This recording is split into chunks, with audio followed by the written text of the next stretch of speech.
So once again, good morning to everyone. We are very happy that you are coming to us on the second day after the very hard first day. But I hope that it will be interesting for you, for us. It was very interesting. So today we will talk. Today we come back from space to Earth, and we will discuss about money. Of course, when we don't have money, we can do not everything what we talking about yesterday. So I hope and I'm sure that today will be a very interesting day. Ivana, would you like something?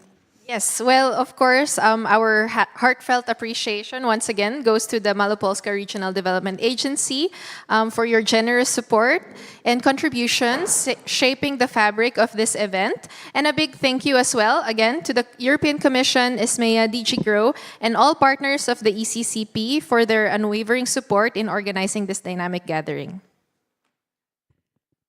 So we can start, maybe some technical question for today. Exactly. So I know that everybody is all ready to start the day, but just to be sure, we wanted to ask you some questions.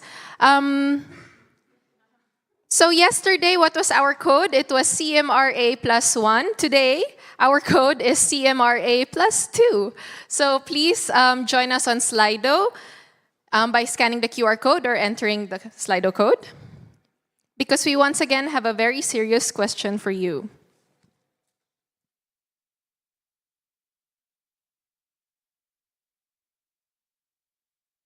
So, what is your energy level right now? You have below the emojis depicting your energy level. So it's a 50-50 of happy and tired. But now it seems majority of us are excited for the day. So we have 17 respondents. Anyone else who wants to share how they're feeling today? Okay, great. So it seems most of us are ready to start the day. So related to that, I'd like to launch the next question. The next question, what are your expectations for today's discussions? Maybe in a word or two, what are you expecting to learn today?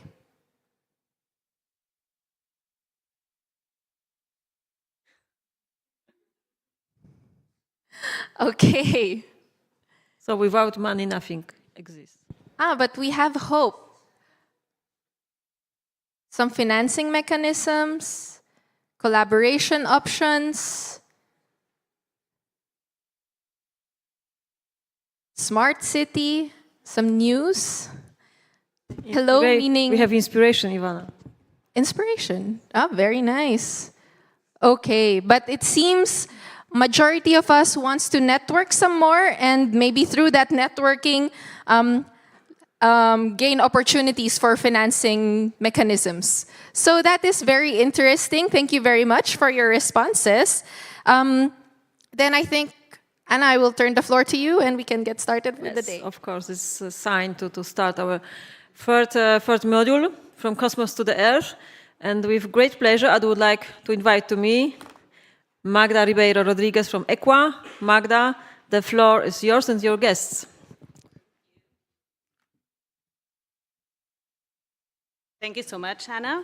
So, good morning, everyone. Thanks a lot for being here today. I hope you've been enjoying the insightful discussions and presentations we have so far in Agorada Plus event. And the ones that are here today for the first time, welcome. I also hope you had your dose of coffee to kickstart the second day of Agorada, because I've seen a 15% that was not that energetic. Maybe I had a little bit of vodka last night. I don't know what happened. So anyway, my name is Magda. I'm your moderator for Module 4, From Cosmos to Earth Financing Opportunities. In this session, we'll explore diverse pathways for financing innovation, covering financial instruments, support services, and best practices. In this module, we are privileged and honored to have distinguished speakers sharing insights on regional innovation valleys, financing opportunities, and the latest funding prospects. Without further introduction, let me pass the floor to our esteemed participants for this module. We're going to have Magdalena, she's online from Brussels. We're going to have Simon, please, to the floor. Yaroslav, Marek, and Angelica. Please welcome the four of them. Come on, applause. Very good. Okay, Magdalena, she's online. Magdalena, can you hear us? Yes, I can. Yes, Can you hear and me? we can hear you. We'll start with you. Magdalena is leading the Regional Innovation Valleys project as the policy officer in the Innovation Policy and Access to Finance unit at the Directorate General for Research and Innovation. She's coordinating the flagship 3 of the new European Innovation Agenda, addressing the innovation gap across the EU. Through the Regional Innovation Valleys initiative, the Commission aims to identify and support up to 100 regions.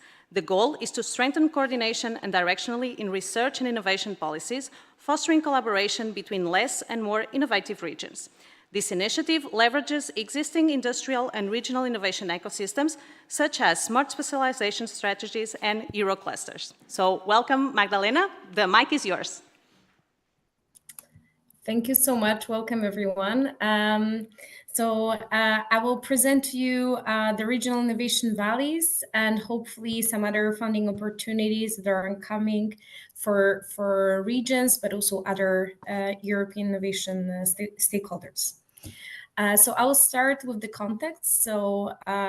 It all started last July when the European Innovation Agenda was published with 5 major flagships or priorities, if you prefer to call them, established, giving the direction for the innovation in Europe. So the first one focuses on access to finance and especially on deep tech scale-ups. The second one focuses on experimentation spaces and public procurement. Then the third one that I will do a deep dive today focuses on European innovation ecosystems and addressing innovation divide. So this is where we park the action for regional innovation valleys. Then we have a flagship on talents that might also be of your interest. So I also invite you to check our website and relevant actions for you.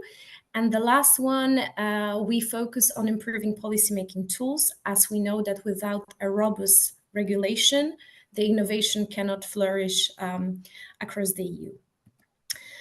So in the agenda, we identified 5 burning challenges, and this is where we have this reference to directionality. So we believe that working jointly on common challenges focused on specific thematic areas really helps the innovation to thrive because of the exchange of knowledge, resources, and financing focus to address the common, we call them EU burning challenges. So here you can see we focus with the new agenda on projects regarding energy. And here, for example, we have hydrogen valleys that aim to reduce the reliance on fossil fuels. Then we identified food security as one of the burning challenges. And I think no one is surprised now in the current geopolitical system that the food security should be one of the priorities. Then we have also digital, so it's a bit interdisciplinary one, and especially now with the cyber security threats and also AI as an emerging technology.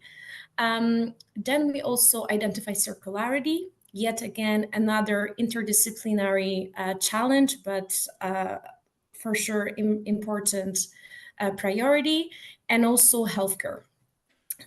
So in this context, the Regional Innovation Valleys Initiative was set actually to enable and strengthen the European innovation ecosystems.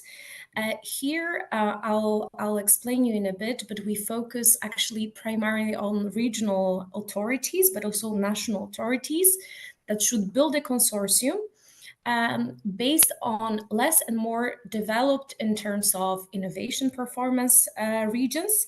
So we encourage stronger innovators to invite to work together with less or emerging innovators.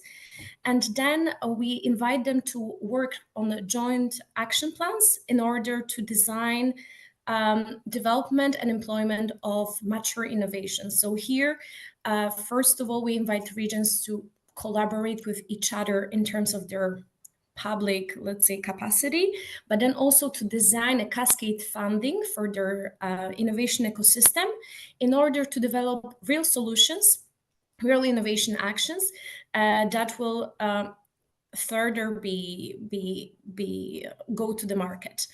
And as you mentioned in the introduction, yes, our political aim is to identify up to 100 regions, the interconnected regions, working on these common challenges and also bringing together real solutions to the market. And here I can tell you already that during research and innovation days in Brussels in March, we will announce the first results of this pilot action. So I invite you all to register. The registration for R&I Days will open early in 2024. So please stay tuned. And here, maybe for some of you that are not familiar with the concept of the innovation divide, and also maybe you've already heard of regional innovation valleys, just to clarify it, we launched 2 parallel calls. For now, they're already closed, so they were open earlier this year, and now the evaluation is ongoing for 2 parallel funding programs.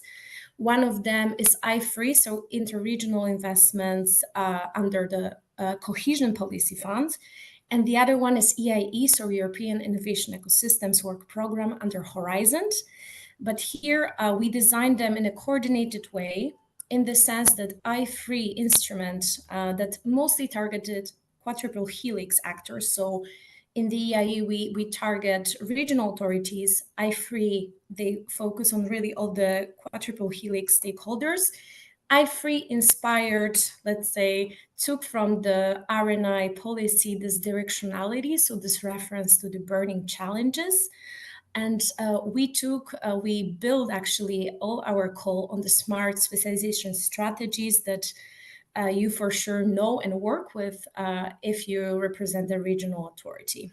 So in this sense, I'm very looking forward to the first results to see which regions will be labeled and entitled to join this pilot project of regional innovation valleys, both under I3 and EIE.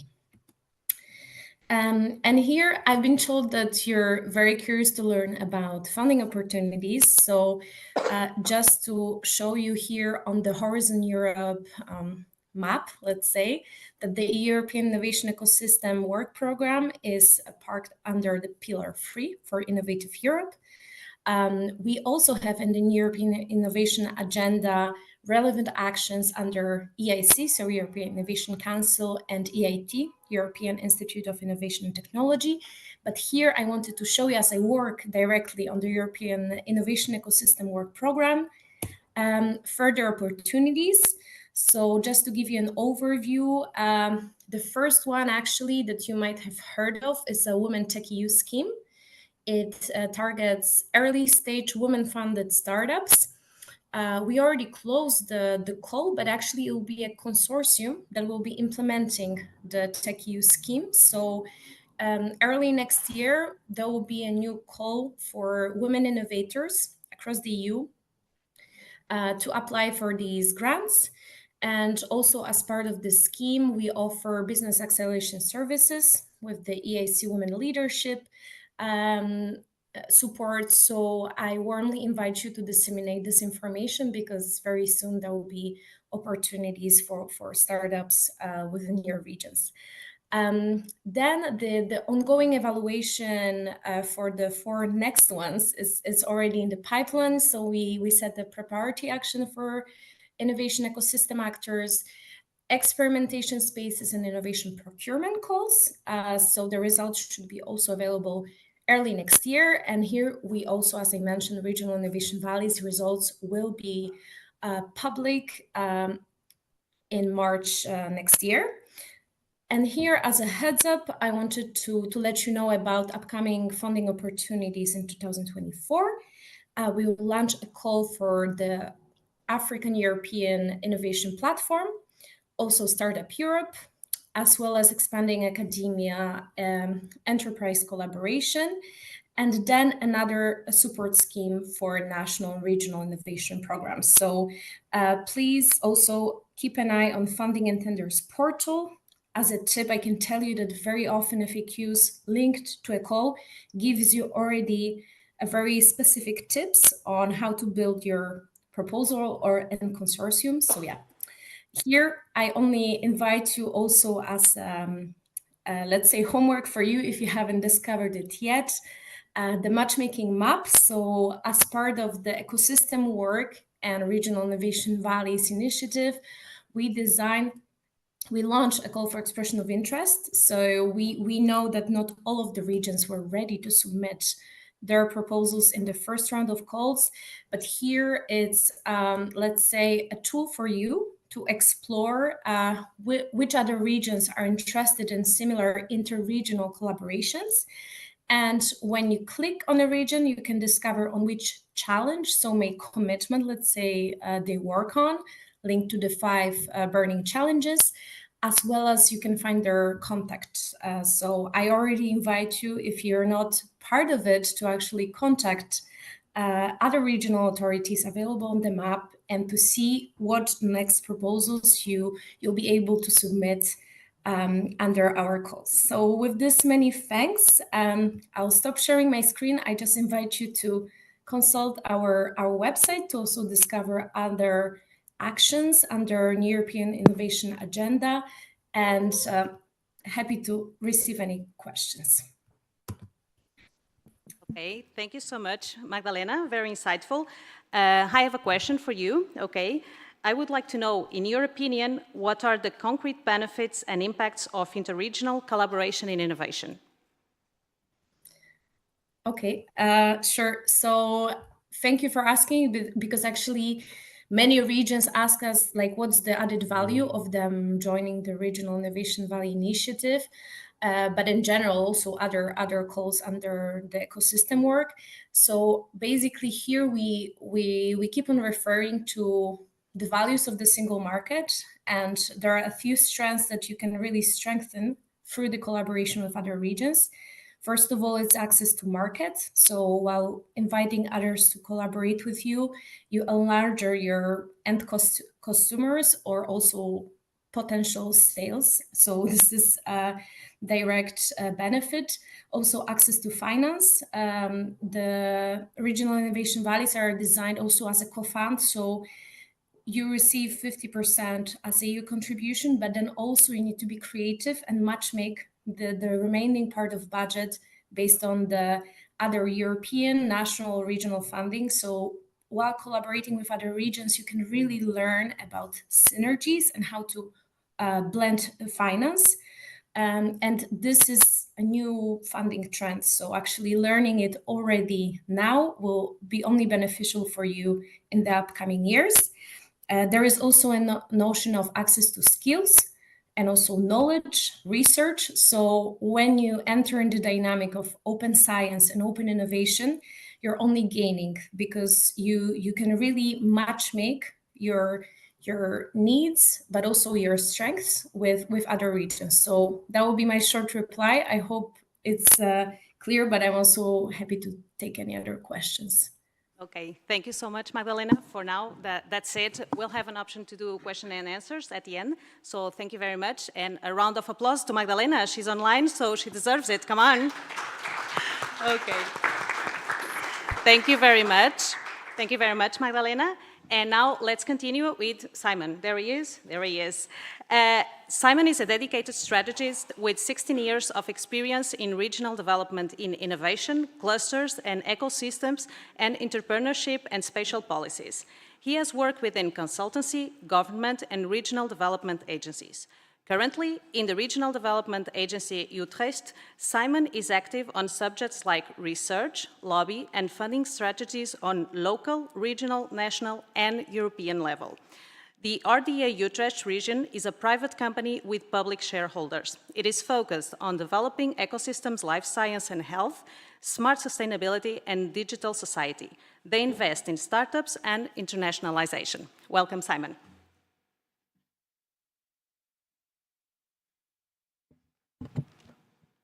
Good morning, everybody, and thank you for the introduction, Magda. And also thanks for EURADA for organizing this event, and also the crucial help in the process of our RIVs, or the Regional Innovation Valley proposal. I won't introduce myself then, otherwise it would be a second. So I will turn to our RDA. I say something about our RDA because I think it's interesting for everybody. Our RDA is focused on helping startups and scale-ups in a different level of development. We as an RDA, we are a startup ourselves because we were based 3 years ago and 3 years ago also operational. Our RDAs in the Netherlands are focused on 3 main focus areas, and it's innovation, investment, and internationalization.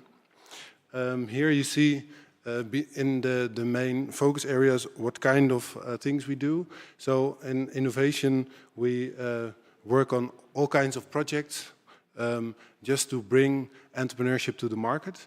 In investment, we operate as a venture capitalist, so we invest in startups with also market players. And internationalization is basically in 2 parts. So we have acquisition of new companies to our region, and also we help entrepreneurs in our region with trade options in the world.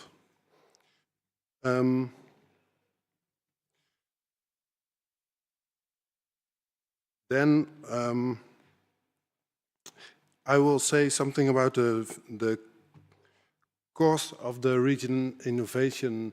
First, we are with 9 RDAs in the Netherlands, so we cover all the country recently.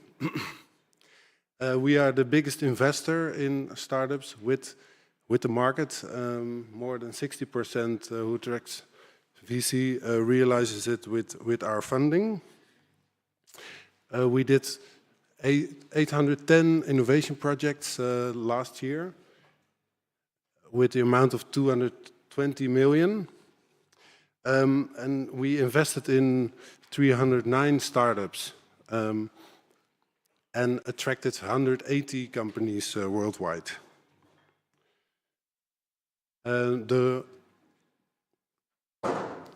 The RDA Utrecht is in the middle of the country. And we are focused on 3 ecosystems. So yesterday we talked about a cluster approach. We have definitely an ecosystem approach where we combine all kinds of elements of ecosystem development.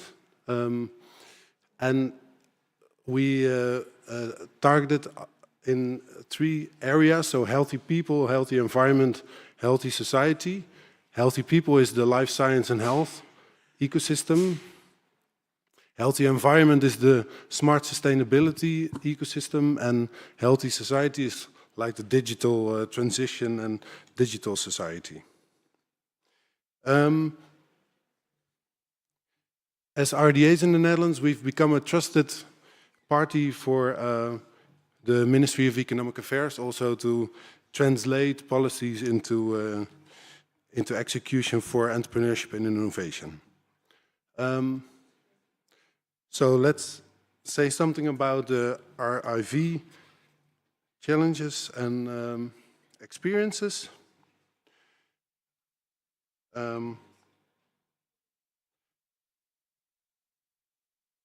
The RIV call gave us the opportunity at the right moment to examine European networks of our ecosystem, also driven by the University of Utrecht, and develop them further on the topics of improving healthcare that is linked to the new European agenda. And it was a proposal of 24 million, and 12 million is our own contribution within EFRO. We call it EFRO, but it's IFDR, so European Fund for Regional Development.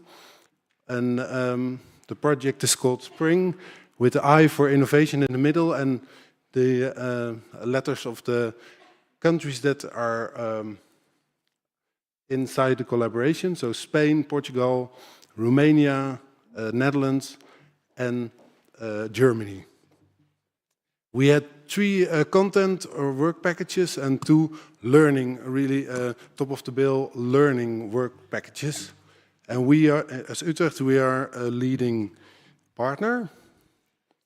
So the 3 content work packages are deep tech health adoption. So it's mainly focused on bringing imaging technology within healthcare sector to a higher level, to learn about adoption of deep tech. Second, and that is the strength of our region, to make the connection between the built environment and the quality of the built environment and health improvement, and in kinds of monitoring, and really on also a good academic basis to see what kind of interventions you can manage to improve health in built environment. And 3 is the healthy aging work package, led by is going to be led by Castilla y León, and Romania and Saarland. They are more for the learning work packages. So now I have some learnings. First of all, it is a new call, so we all had to invent ourselves and also together learn from each other what kind of each one could contribute to the call. And also there were some unclarities about like the co-financing needs within the call. Secondly, we decided in the beginning to also attract external capacity to do the writing of the proposal, and that was really crucial in our consortium, because then our consortium was able to have the discussion on the content, and the external consultancy bureau, they were with a lot of experience. They were able to write it good, down in a good way. The national contact points, they were not good informed of this instrument, and not connected when we needed them. So I think that's a learning for call next, the next RIV call. Fourthly, the networks within the RDAs on EDI, so the European Digital Innovation Hubs and the European Enterprise Network, they were really important just to connect the regions within those networks. They were crucial. So if you plan to organize this call next time, you can, I think it's good to also contact them. On the budget, the integration of existing Horizon budget was really complicated. So we stepped down of that part. So Horizon budget within the University of Utrecht, it was really difficult to integrate that. So we only use the EFDR budget, and maybe later we also look for possibilities for existing Horizon budget. The last one, the sixth, the SME involvement was really, I think, difficult in the beginning. So it's a proposal based on mainly university and public entities. I think that is a missed opportunity to that we couldn't also involve SMEs right at the beginning. But maybe when we get a grant, we try also to involve those entrepreneurs. Then on the cascade funding, the budget responsibility, that was kind of an issue. I think it's good to organize that on most regional level or local level, what is possible, instead of European level. And then number 8, the Ministry of Economic Affairs was not involved, so they had no financial interest within our IV. I think that is also a lesson or a learning for like in Digital Europe, there are funds automatically also available at national level. So that is also a thing, I think. So you may create a financial interest within the Ministry of Economic Affairs to also to join the call. The last one, we find out, or our experience was that many other regions, beside the consortium regions, they wanted to join also the call. And it's hard to say, no, you can't join. So we look for a way to also to connect those regions to our proposal when we are granted. The other project I would like to mention is the I3 route on our vehicle in our country. It's on the digital health side. I didn't have experience with it, but it's also a project, but it's another kind of project on I3 route. So, closing remark. Hopefully RFE is a door to new funding instruments and also new regional innovation and collaboration with other regions. And EURADA can also help, give a helping hand in that. And of course, we hope to be selected. Thank you very much.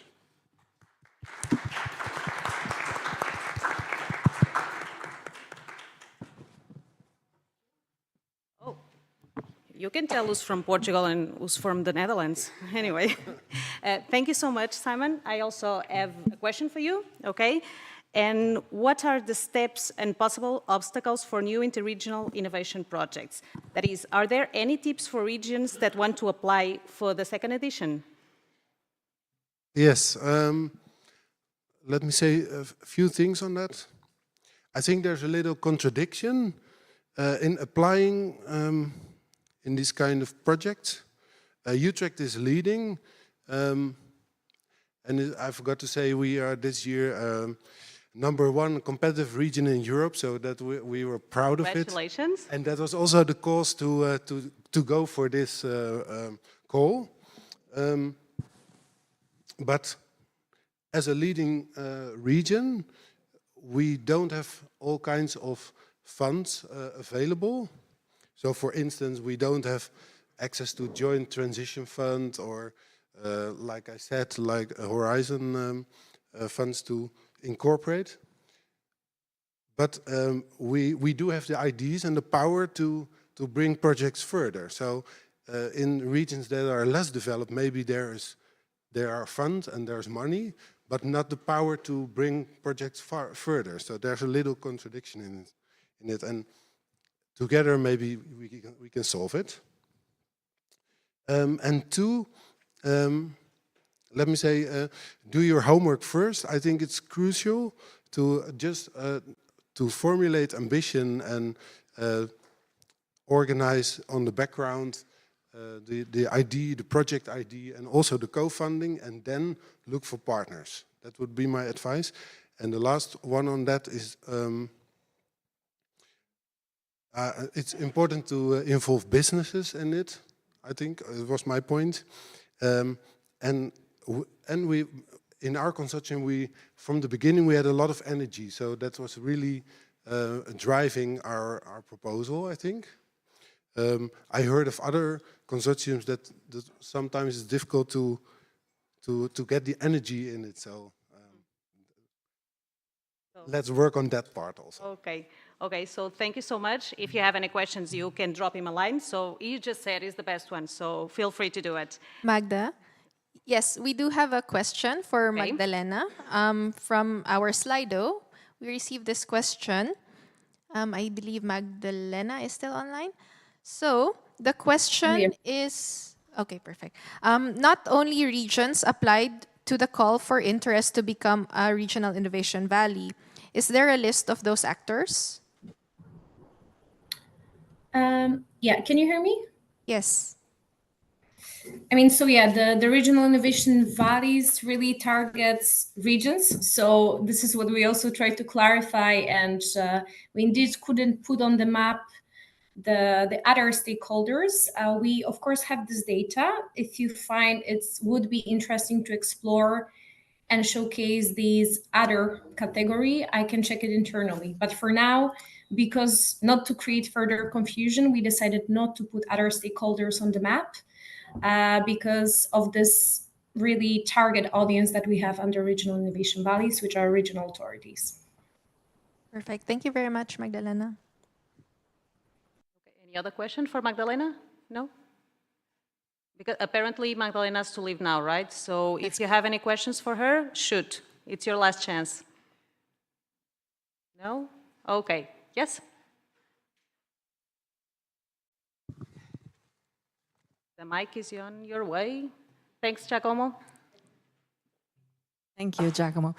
Good morning, Magdalena. Thank you for the information provided so far.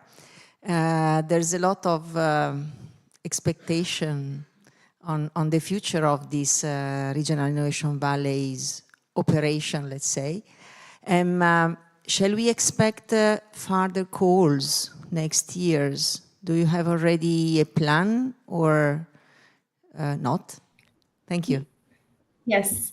Thank you for this question. So yeah, the overall political commitment was 100 million under Horizon Europe. And for now we consumed 60 million. So we'll have at least 40 million for the next round. Because we used the 24 budget, unfortunately it's not possible to launch the calls in 2024. But for sure there will be a second round in 2025. And also depending on the budget consumption from this year. So let's see if we will consume all the 60 million or whether we would also move the budget to the second round. And also because the initiative became so popular, there's of course an ongoing discussion on the future of RIFs Beyond, so for the next programming period, and whether to design further reinforcement of this concept. But yet again, this will depend on the evaluation of the pilot. We also have a special research team that will be analyzing the results of this pilot from GRC in Sevilla. So we, of course, prepare some scenarios. There will be the second round with at least 40 million. Then we have to also remember about the UK association to Horizon Europe, which will also potentially increase the budget. So I'm very hopeful about the future regional innovation valleys. So please, let's together, let's say, look for the first results and then follow our further announcements. Yeah, thank you. Okay, thank you so much, Magdalena.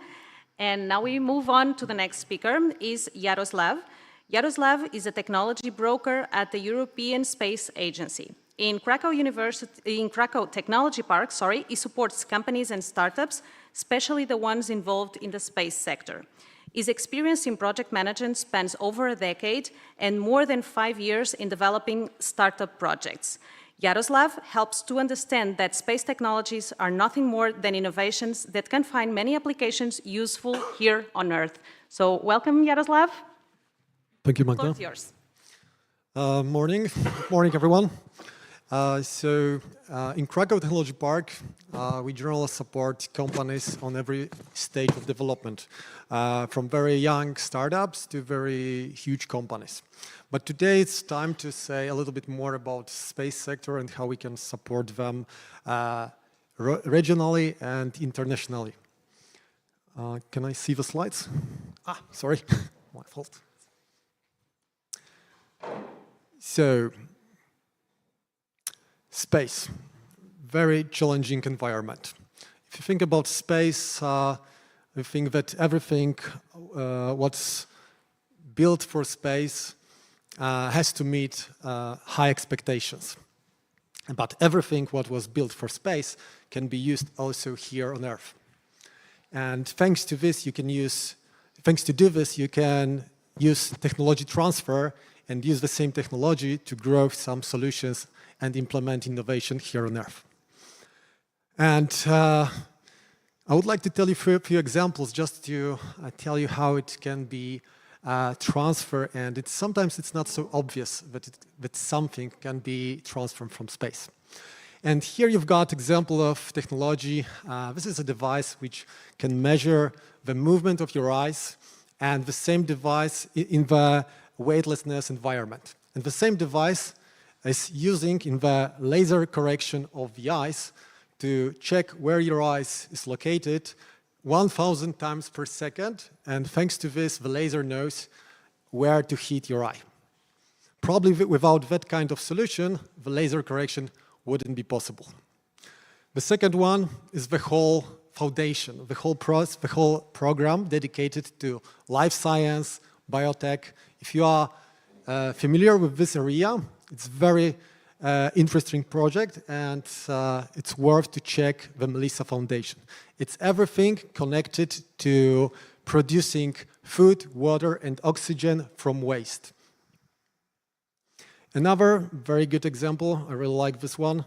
This is the water recovery system. As you see, in the huge scale, it was already implemented in Singapore, but it can be, of course, built in the small scale.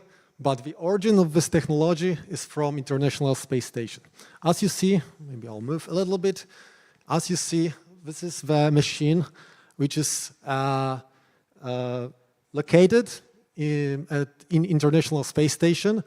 And as you know, in space, astronauts can't take so much water to space. So that's why they are saying that we turn yesterday's coffee into tomorrow's coffee.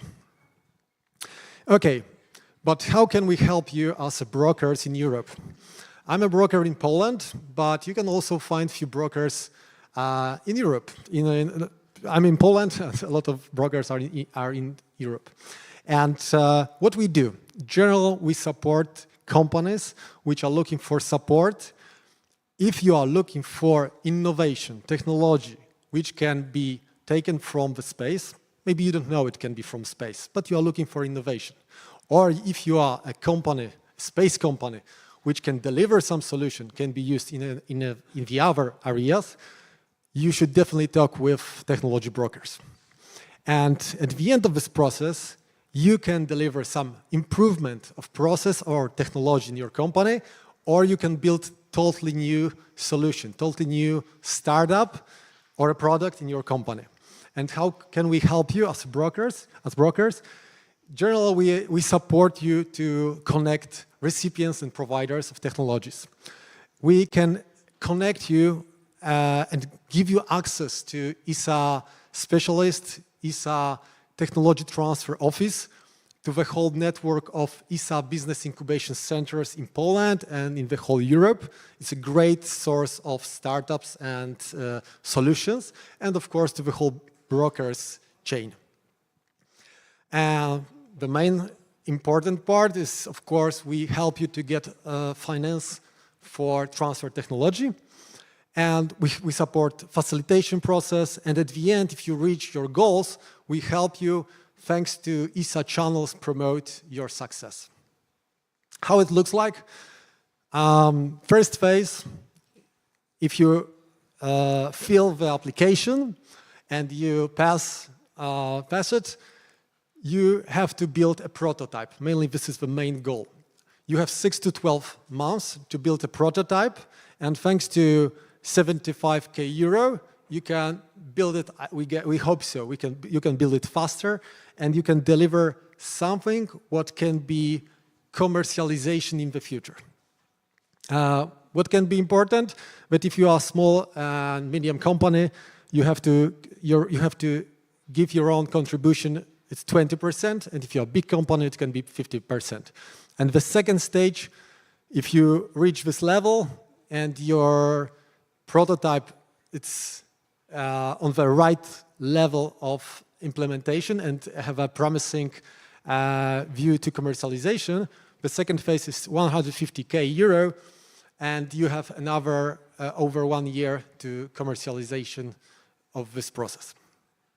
And when I talk with startups, with companies, especially the one at the early stage, I'm always saying that think out of the box, because you never know what you can connect. Because in the space, so many technologies which we are using right now on Earth every day, we even don't know that so many of them are related to space. And you can see just a few examples of this. But why I'm saying about it, because it's worth to think about creativity in the 3 ways. The third one is quite obvious. You can just take something what is already on the market and copy it. Of course, don't steal it, but copy in the right ways. For example, if you already have something on the market, for example, in one country, you can copy it and deliver the same solution to the second market. The transform is something what is already on the market. For example, you have 10 companies on the market delivering the same solution, similar solution, but you can deliver something better, something what can be better for your future clients. You can add something.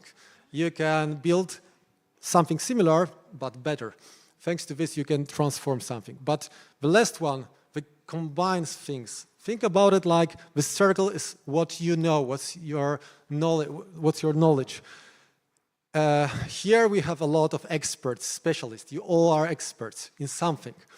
Think about it like the circle, and you connect it with the cube, and the cube is a space sector. If you combine these 2 areas, you can create something new and build something one can fill the niche on the market, and then you will be the first to deliver this solution.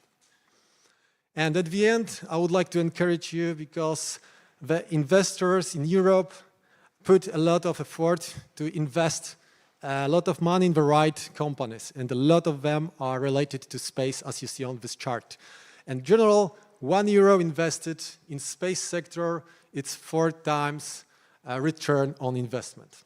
I guess it's worth to think about it. Thank you so much.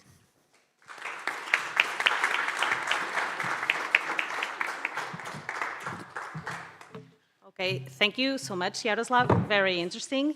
Actually, I have not 1 but 2 questions for you. Okay, very interesting. The first one is kind of obvious. Like, is space technology transfer a rocket science? I mean, yeah. So if you think about space as a typical space and rockets and satellites, and live long and prosper, you know. Exactly. So of course it's a rocket science. But if you think from the perspective of transfer, of technology transfer, and what we can transfer to use it on Earth, it's not the rocket science anymore, because you start thinking about it like something innovation, something what you can just use it like anything else, any other technology, but let's say a little bit better. So it's worth to think about space not like something what it's not reachable for you, but something what you really can implement in your business.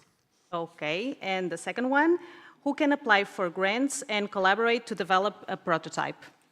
Very good question from the perspective of this event, because many of you are represent regions and clusters. So it's worth, because these projects are dedicated to different countries, but the same rules are different countries, are the same, but not in every country is available the same program. But in this case, where we supported Polish companies. But from your perspective, it's a great opportunity to figure out how to connect different countries, different regions, because the Polish company should deliver the solution, but it can be based on the solution from different country, from the company from different region, different city. So it's worth to think about that kind of connections and connect companies, connect universities, connect institutions which can deliver some solutions for Polish companies, and then can be a great promising solution between growing from delivering of two countries. So it's really worth to think about it, how to cooperate between countries. Okay, thank you so much. Now we're moving on to the next speaker, Marek. Welcome, Marek. Since May 2020, Marek has served as a team leader responsible for cluster policy within the Directorate for Internal Market, Industry, Entrepreneurship and Small and Medium Enterprises. His journey with the European Commission began in 2004 when he joined as a policy officer in the Directorate General for Enterprises and Industry. Marek's professional background extends beyond his work in the European Commission. Prior to his European Commission career, he accumulated experience in the banking sector and held positions in top management consulting services. He's an alumnus of the Warsaw School of Economics, where he earned his degree in finance and banking and specialized in international economical and political relations in 1997. Additionally, he holds an MBA from Warsaw University and the Free University of Brussels. Furthermore, he also pursued a doctoral study program in the Faculty of Management at Warsaw University. Congratulations, Marek. Long CV. So welcome, and please welcome Marek.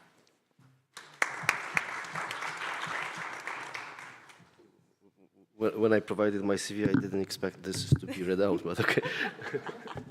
Thank you very much for the invitation. Let me go through immediately to the topic. Euroclusters. This is something that we've launched in order to create meta-clusters in the EU, based on our experience from the period 2014-2020, when we had funding from the Cosmoi European Strategic Cluster Partnerships. So, but before let me put everything in the context, because you heard about regional innovation valleys. Regional Innovation Valleys is a pilot. We need to say so. It's 8 projects which are going to be financed if co-funded, and let's see how it develops. Then we definitely, as Magda was saying, there will be evaluation out of this. But what actually was embedded in the programming on 2021-27 was the European Territorial Cooperation Fund, which you can see here, there's 86 programs. It's 10 billion euro. And just to put it in the perspective, in the whole EU for 2021-27, including the reform and recovery funding, it's 2 trillion euro. Yeah?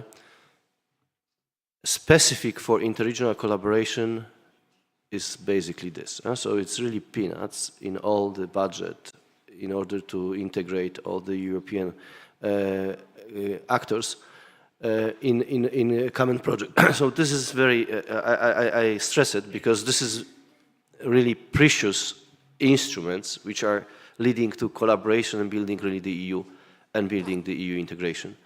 So this cross-border, you will have later on, when we will have the session on Ukraine, some person responsible for next. They are very relevant for particularly collaboration between SMEs and clusters, cross-border. Then we have this 13 transnational, and I think you can speak later about the programs, very much as well related to the strategic strategy, is like Danube strategy, Alpine strategy, Baltic strategy. And then we have this interregional, which is very much about good practices sharing between public authorities. And that would be the European Territorial Cooperation Fund.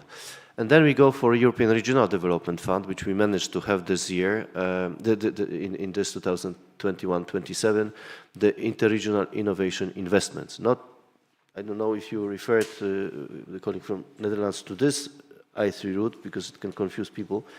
This is I3 Interregional Innovation Investment, about 70 million euro every year.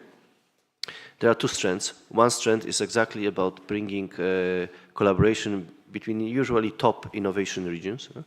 And then there is strand two, where it brings on board less developed regions.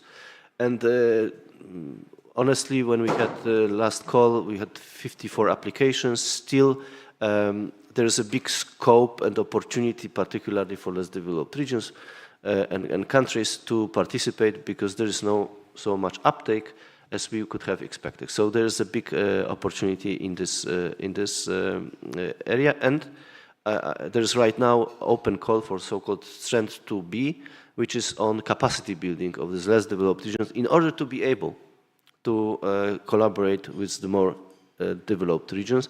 Because, you know, when we have Vanguard initiative and we have regions who are well developed with good governance, they are simply better positioned in order to collaborate. They have this advantage. But when it comes to less developed regions, where the organization, the governance is not well established, they need to build capacity in order to be able to reach out to the others and create this space for collaboration. So this is 570 million euro. But actually what I'm going to talk about is the zero clusters, because I am responsible right now for cluster policy. And Euro clusters, we have two batches, twice for 42 million euro, and this is very much related to industrial policy. Yeah? So the main focus is on industrial policy, and we are launching this call for having the implementation of industrial policy, green, digital, and transition and resilience building. And right now, very much going into focusing on this green industrial plan, with two main things in this Green Industrial Plan. It's Net Zero Act, by 2050, Net Zero carbon in Europe, critical raw materials, and reform or the electricity energy, particularly energy market, particularly grids. Yeah, so what is this about? This is we want to create, and that's why we incentivize the partnershiping of different clusters, so that we can collaborate and bring together actors across the EU. We've launched this call 2021-22 in September. We had the first kickoff.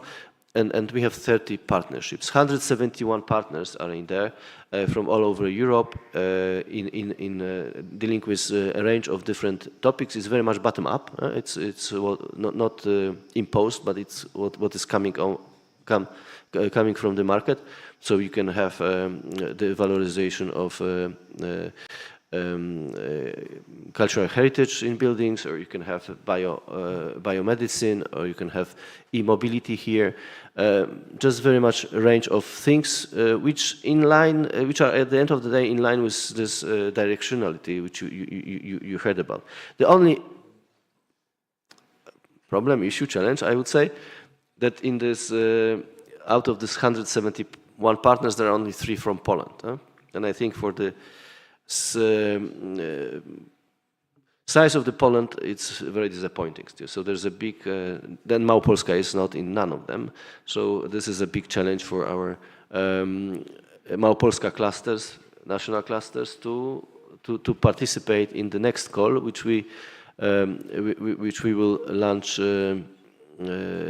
Which we will launch in 2024. So in 2024, we are going to launch another call, and for doing so, right now we want to see experience with our Euroclusters and modify it accordingly, so that you can see here. This is shortly about modalities. 75% of funds is going to SMEs, so it's not supporting. Sorry, so it's not supporting regional authorities. It's not supporting cluster organizations. It's supporting SMEs. The money is going exactly to where the need is, and this is in terms of investment. It's as you can see, with 26.7 million euro with Euro clusters, we reach out to around 2,000 SMEs, which in terms of efficiency and effectiveness, it's a very good record. I wish the others to have the same, and.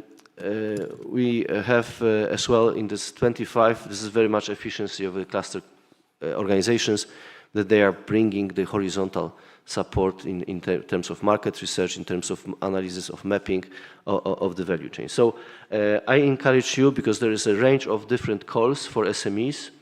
On this, you can find the details in the European Cluster Collaboration Platform. I will not go into details. You can look at this, but it goes into internationalization, innovation, uptake of technologies, skills, and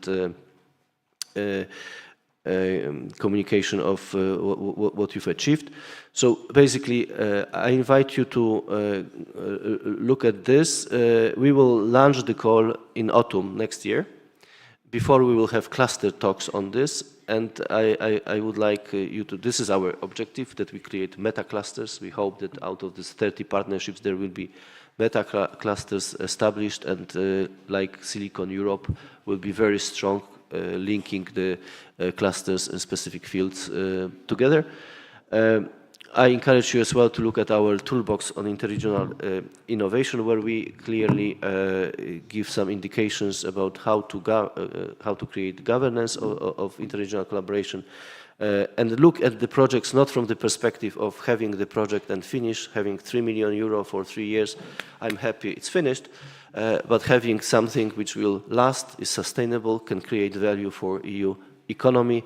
So that's why there is a big emphasis on what market you are going to target, what is going to be a policy, financial mix of this, and what is the value proposition of this project. So I encourage you to consult this, and thank you very much for your attention. Thank you.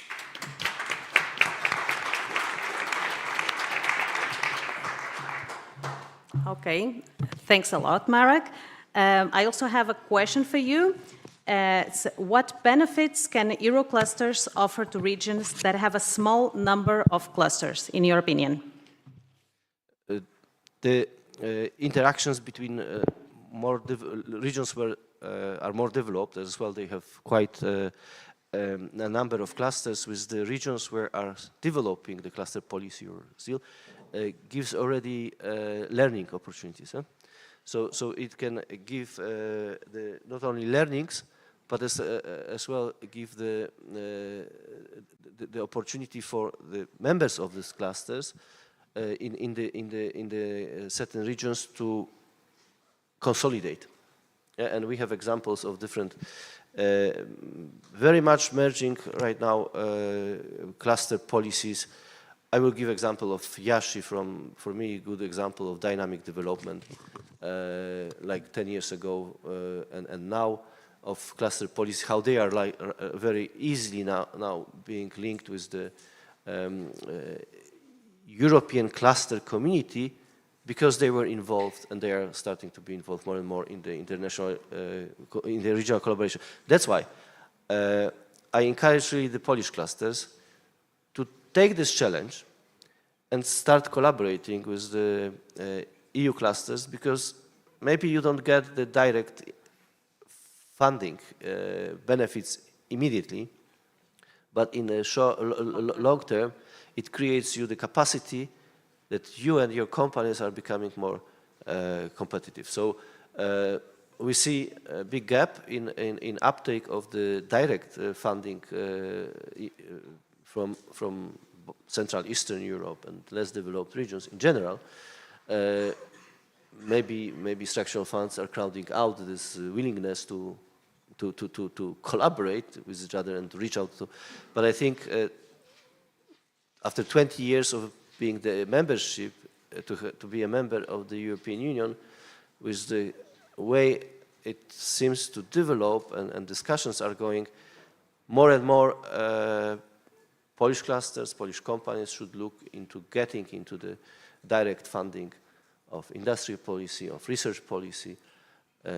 So I would like to encourage you into this direction. Thank you. Okay, thank you so much, Marek. And now we're moving on to our last speaker, last but not least, obviously, Angelika, welcome. Angelika is a program officer at the Joint Secretariat of the Central Europe Program of Interreg, and their main focus is on innovation and circular economy projects. She's a believer that cooperation is central. Interreg's Central Europe program supports regional cooperation among 9 Central European countries: Austria, Croatia, Czech Republic, Hungary, Poland, Slovakia and Slovenia, as well as parts of Germany and Italy. They help great ideas come true through cooperation beyond borders, and they fund projects that bring together professionals across Central Europe to work on shared challenges. Basically, the overall objective is to cooperate beyond borders to make Central European cities and regions better places to live and work by implementing smart solutions. Angelika, the floor is yours. Thank you very much. Good morning. Thank you very much for the opportunity to present my program, our program to you today. And thank you for a short reference to us as the strength of transnational cooperation in your presentation. It's not visible anymore, but we were there. As you already could hear, our program covers 9 member states. If you look at the geography, it is stretching over the big part of the former Iron Curtain border, and the region as such is characterized by a lot of diversity in socio and economic terms. It's also an industrialized area.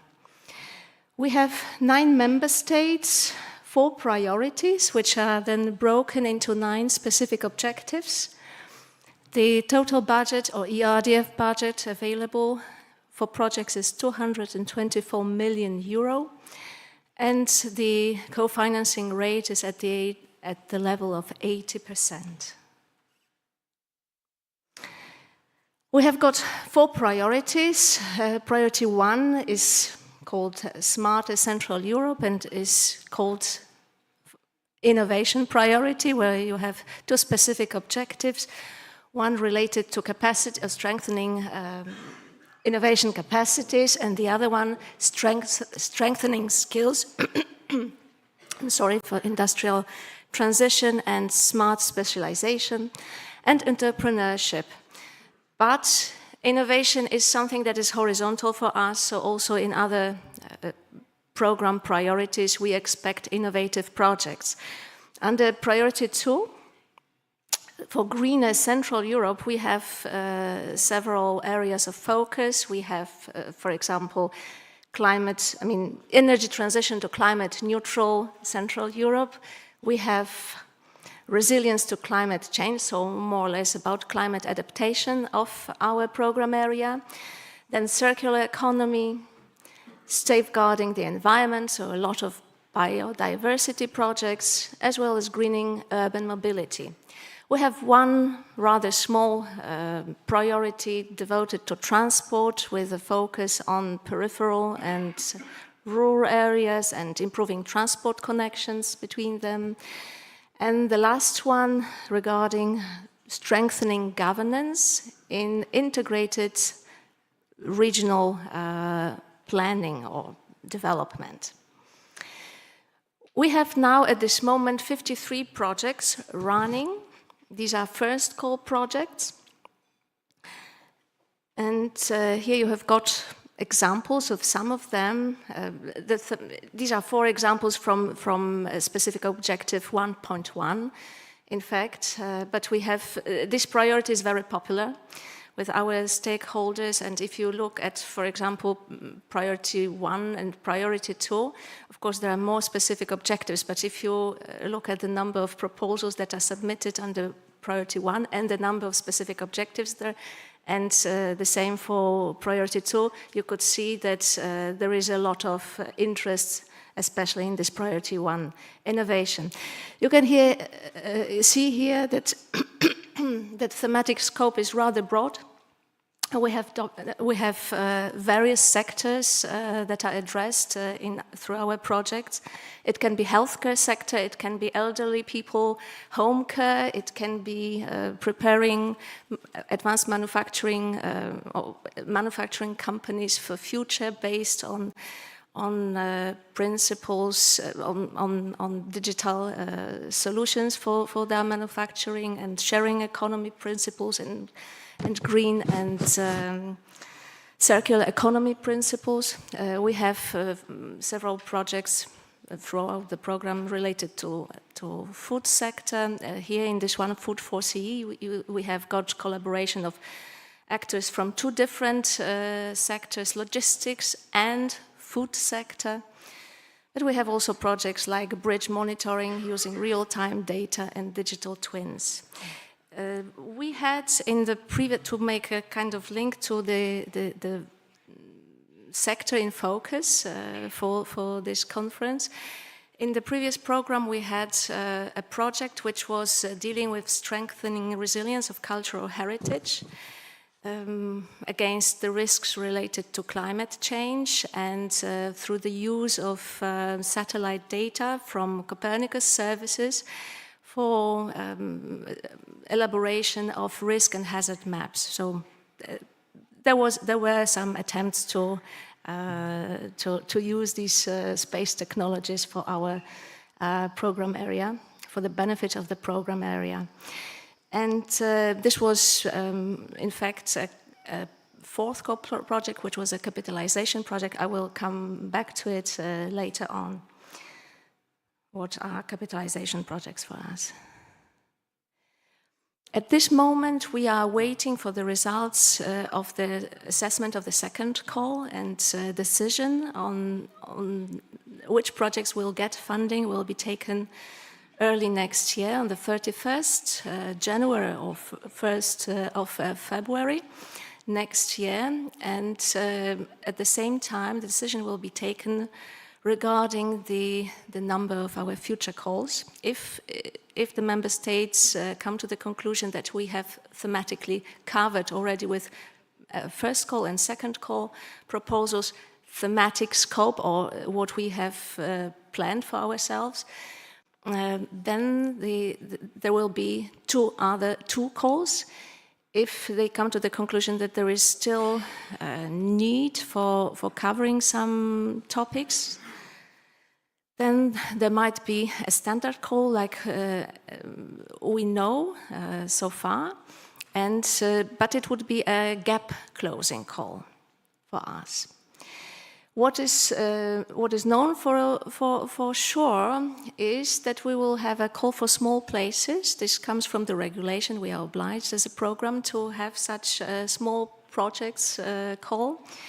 And the focus of this call will be on rural and peripheral areas and trying to cope and address the divide and support these local populations and economies. Small projects call will mean that the application form will be much simpler. It will mean that the rules will be simpler, and in this way we want to, and it's not because we do not have newcomers, but we really want to come close to this part of our regions that maybe would never have a chance to appear in a big normal standard project. Another call that will also be launched by us a little bit later will be a capitalization call. We have already quite good experience with this type of calls from the previous program. The 4th call of the previous program was devoted to capitalization of results of of our projects and Horizon projects, and the impact evaluation of our program showed that this was a very, in fact, successful and productive way of ensuring sustainability of results, both for Horizon projects and both for us.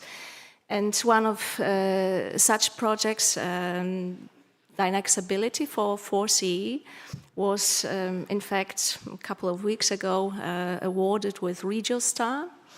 It is a project that was helping 8 cities to implement strategies and tools for clean air.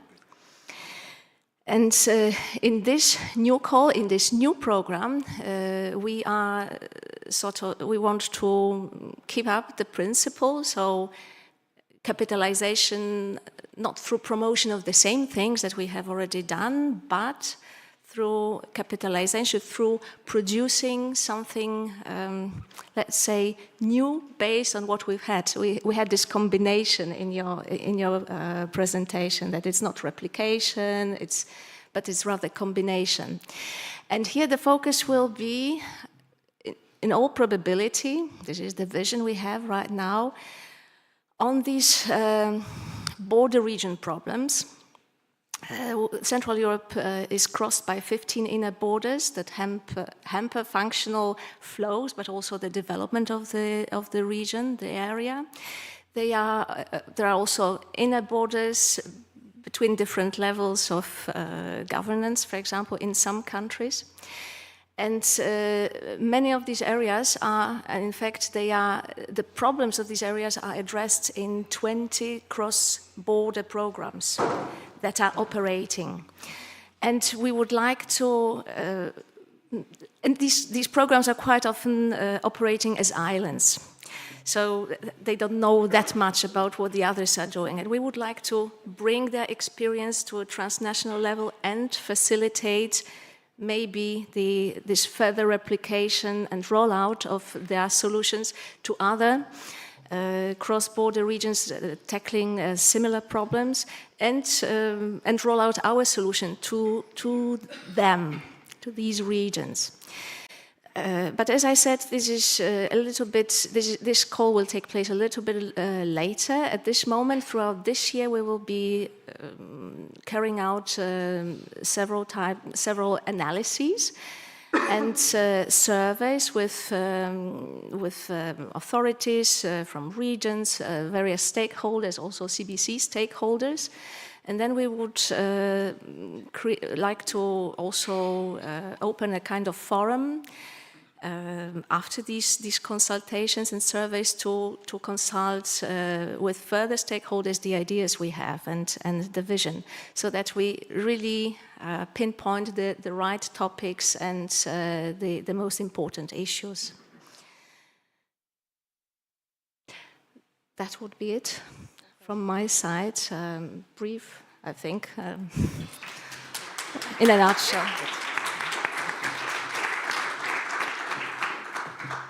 Okay, thanks a lot, Angelica. So, quick question for you, okay. What makes Interreg Central Europe program attractive to cluster organizations or attractive for stakeholders of this conference, the ones that are here and the ones that are watching us online? Okay. I was 2 or 3 weeks ago to another conference, not far away from here in Katowice. And during this conference, 3 Interreg programs were presenting, ours, Baltic Sea, and Interreg Europe. And one of the speakers from the Baltic Sea region program said, you know, if you go to a furniture shop like IKEA, and you want to go to some place, you may go, you know, they will take you for 1 hour around the whole shop, but you can take the shortcut and you will be there. And we are the shortcut. What does it mean? We are a program where various stakeholders really can participate. So it can be regional development agency, it can be a cluster institution, it can be university, it can be a company. We have around 30 30 to 35% of our stakeholders are private institutions. So it's not only public authorities or regional or local authorities. We are, we have, I think, thematically, we have a very broad scope, and we are a very good tool if you want to test certain solutions that can be upscaled afterwards from mainstream programs. And maybe two examples of projects that are not investment projects. So, because we are not an R&D program, we are a territorial cooperation program. So we want to see a little bit different type of effect than investment in one single deep tech, which maybe one day will become a unicorn. That's true. This is a different path. But we had, in a previous program, a project Fab Lab, in which partners were establishing or improving, let's say, establishing Fab Labs. These are like maker spaces where you have tools for rapid prototyping. And one of the partners, it was Science and I think Innovation or Knowledge Center from Bratislava, established such a center through this project. Since then, they had like 10,000 visitors already. And what's interesting, I had the possibility to visit them last year, December last year, and they said, you know, what you maybe don't know, but what we already know, there are studies that shows that intelligence of young generation or people in Slovakia is going down. You know, it started already in 1975 and it's going down gradually.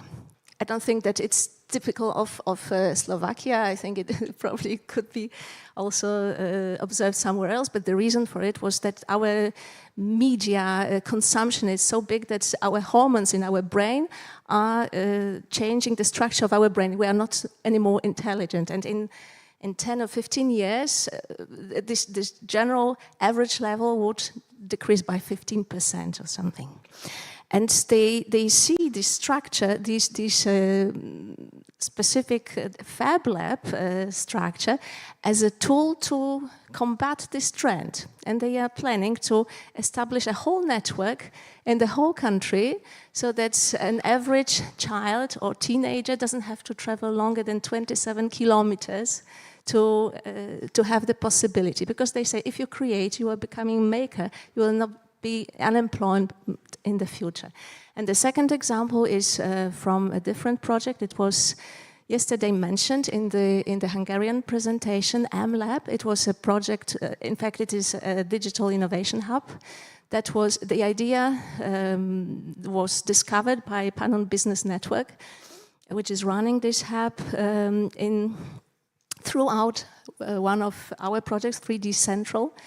And through exchanges in the frame of other Interreg projects, because I know that they also were active under Interreg Europe program, they really developed a very nice and effective, well-performing structure, which in 2020 won the challenge for Digital Innovation Hub that was launched by the Commission, together with another hub from Spain.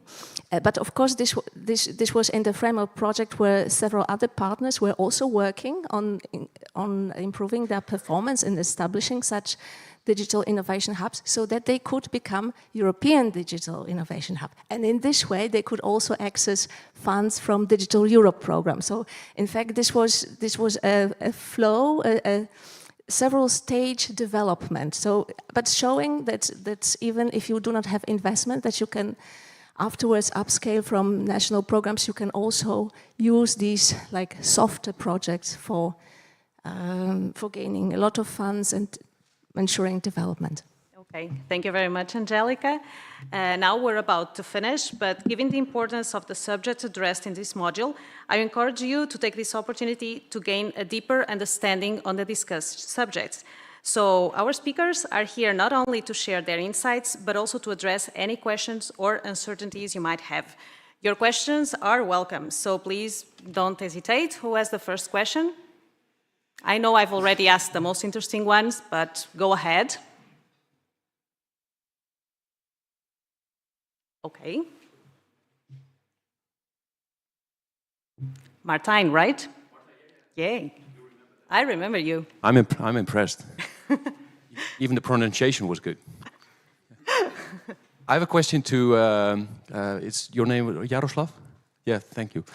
Because it was really interesting what you told me about the funding opportunity from ESA, and you already elaborated on that a bit more. But my question is, this Spark funding, is it called, right? Is it open for any organization, company who has an interest in developing a product or a service? And should the starting point be there, the opportunity that it creates for the space environment? Or could it be anything, basically, that maybe later on relates to this specific topic of space? Yeah, so Spark funding, it's dedicated to non-space companies, or, okay, it can be space, but the company which delivers something for non-space solutions, so something on Earth. And only companies can apply for these grants. And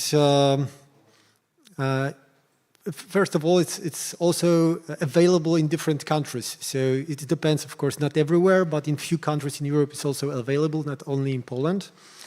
And if you want to apply for these grants, you have to build something based on the space solution, space technologies. So something first have to be in space or in some way related to space, but in a very hard way, let's say, and then you can use this technology, or you can find company which can deliver this solution. It can be our company which can deliver you this solution, and you cooperate, of course. It can be a university which already produced something for space. Sometimes they have that kind of projects, institutions, or our company, of course. Or it can be from patents, of ESA patents. So it's also possible. Every year, at the end of the year, in the fourth quarter, brokers organized this additional contest, this competition for people who just would like to check what kind of technology are available or would like to search for a technology, and they can also be part of this project, this competition, and try their ideas before they apply for ESA Spark funding. It's additional, something additional, what you can just check your possibilities and win smaller rewards, just to encourage you to prepare yourself to ESA Spark funding. I hope I answered to your question. If not, just... Yeah, absolutely. And actually, I'm really interested because yesterday I asked a similar question regarding the situation that we have in... there was Professor Uhl, if I remember well, yes. And he said something about how we could commercialize the knowledge that we have. And basically what you're telling me here is a very good example of that. So really interesting, the two connect. Yeah, the general goal of this project, this grant, is to not leave space technology in space, not leave innovations in space, just give them another chance to do something more, because sometimes you can build really nice products, services here on Earth based on innovation. Absolutely, fantastic. Great, thank you. Okay, thank you very much. I was just given a yellow card, so before I get the red card, you have the opportunity to send them an email with any questions you might have, okay? So we'll be around for the coffee break, so we can perfectly interact with each other. So as we wrap up this insightful discussion, I want to extend a huge thank you to our brilliant speakers for sharing their wisdom and experiences. And now, before we launch into the next module, the much anticipated pitching session, let's give a big round of applause to our fantastic panel. Thank you so much.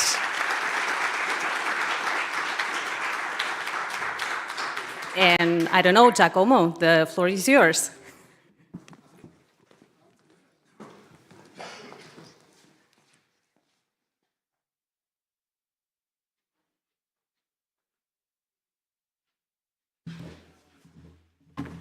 I know that we have speed up because we have today so very interesting activity. Once again, thank you very much, Magda, and thank you very much for your panelists.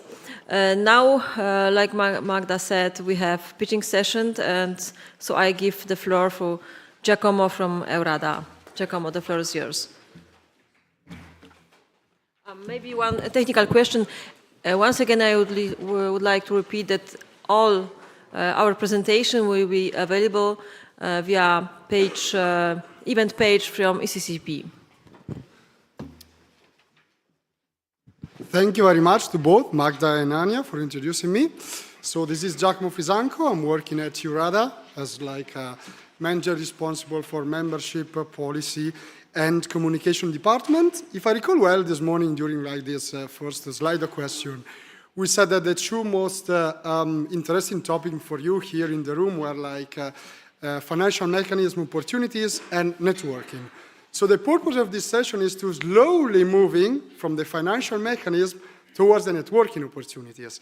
So during this lovely session, we discussed about the European innovation ecosystem, the Pillar 3, the 9 calls that were released in between 2023, 2024, Interreg Europe, the I3 call, the Eurocluster financial collaboration, Cascade funding, and then also Interreg Central Europe. So now it's time to have like a more vibrant, I would say, session. We will have like 10 pitches in total, 5 before the coffee break and 5 afterwards. You will see that the presentation will be like very different. Some are like institutional presentation of a cluster development agency, technological centers, and others are really looking for like financial opportunities, open calls, and so on. For this session, we will have just one simple rule that each speaker will have only like 5 minutes to present like its own idea.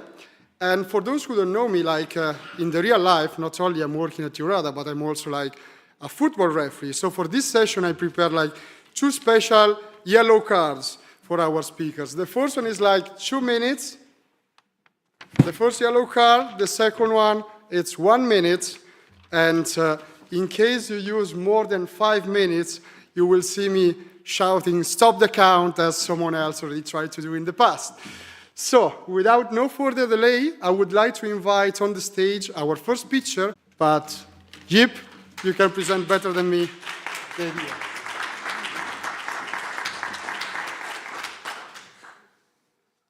All right, thank you very much, Giacomo.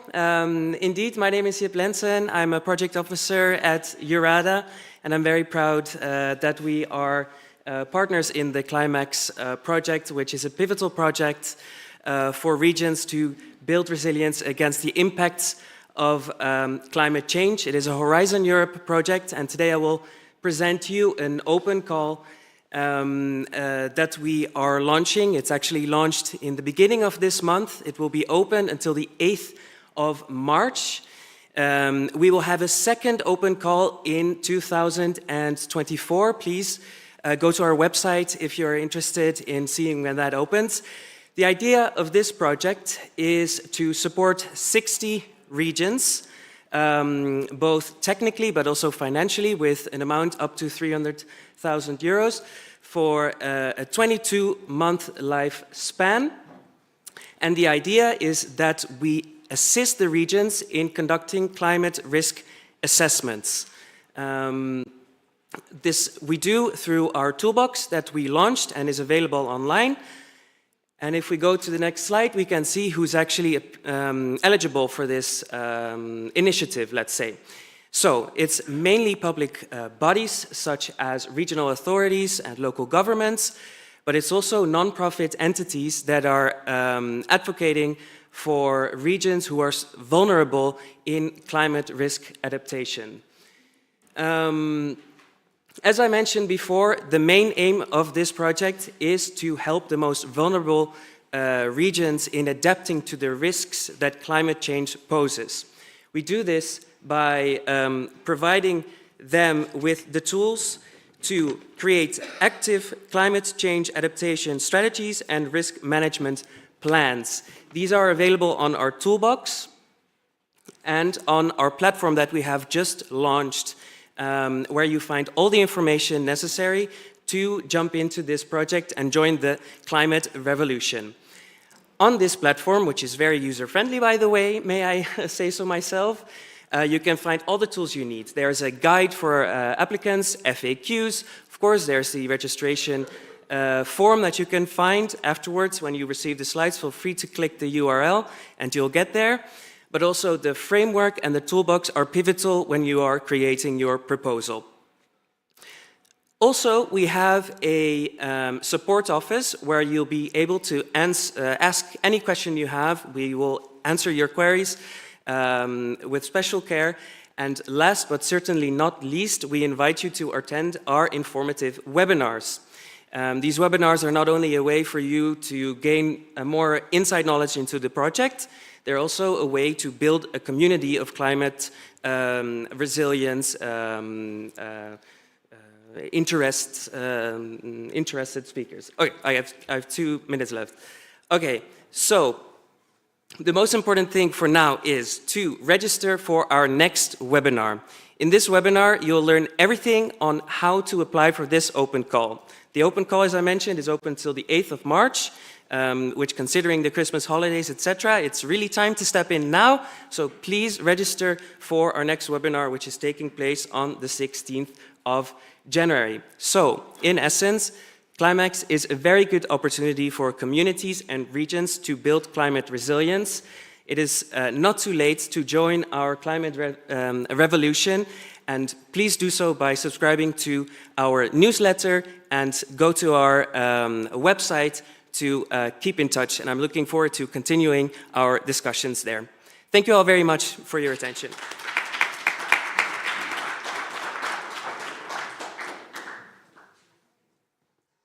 Wow, impressive. Only 4 minutes. I think I scheduled too much. Do you have any question for Yip? No, so I kindly suggest you again to check the Climax website, subscribe for the informative webinar, and then to apply for the call at the beginning of March. So, we started with EURADA, the European Association of Development Agencies, and now I call on the stage one of the members of EURADA, Ivan Vinchak from the Development Agency of Zagreb, who is going to present an interesting project called Co-Culture, which aims to increase the participation of citizens and other stakeholders in the co-creation of cultural programs and essential aspect for promoting the community engagement in the city of Zagreb. So, Ivan, the stage is yours.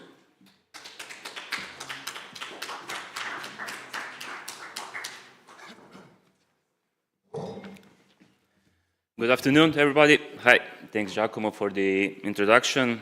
So, let me see, is it working? Yeah? Okay. When do you start? Already started. Already started. Okay, I'll speed up. Thank you for the opportunity. I will present project idea from the City of Zagreb, Administrative Office of Culture. Co-culture, it means community, it means cooperation, it means coordination and collaboration in culture. Before I present the idea, so the developing agency Zagreb, we are responsible for coordination between all stakeholders in the city of Zagreb in regards to the encouragement of the regional development of the city of Zagreb. So we are situated in the city of Zagreb. Our main responsibility is developing, drafting and preparing strategic plans for the regional development of the city of Zagreb, as well as the providing all technical administrative support in preparing and drafting and implementation of all relevant EU projects and other projects that are financed within the city of Zagreb stakeholders. Project overview. So basically, we are looking forward to see the possibilities of combination of different stakeholders in co-creation of managing between our cultural objects, museums, galleries, libraries, art, etc. So we are looking forward to see what kind of possibilities, what kind of tailor-made projects that we can find and develop that all relevant stakeholders are involved in managing with our cultural object. Not only when we are talking about with making some cultural programs, but also in managing, because we are benefiting with the culture. And we are also here in the beautiful city of Krakow, where they is famous for his cultural heritage. So it is a good opportunity to present this kind of project idea to here in your hometown. So we are looking forward to strengthen the capacity of cultural workers. Normally the digitalization is also the process of transforming some contents into another way to get another audience, as well as the involvement of citizens and other relevant stakeholders is necessary to create a tailor-made management plan. These are the project activities. So establishing a transnational network of partners, increasing the capacity of cultural organizations, development of joint solutions, as well as developing of IT digital platform for exchange of experience, exchange of knowledge, exchange of ideas in creating all relevant programs in regards to the culture. The goal is to have tailor-made participatory management model. 2 minutes, okay? Because we are looking forward with innovative, sustainable, transparent, and because it's also it's only a vital part of community, but also delivers the positive change through art, culture, and education. Participatory approach not only contributes to the sustainable success of a project, but also guarantees the education of the audience, as well as strengthens the lines between all relevant stakeholders, as well as the ZG co-culture digital application platform is necessary as a tool to bring all stakeholders together.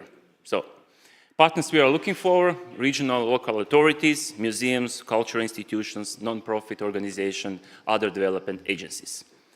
Thank you very much. This was short, brief, yeah.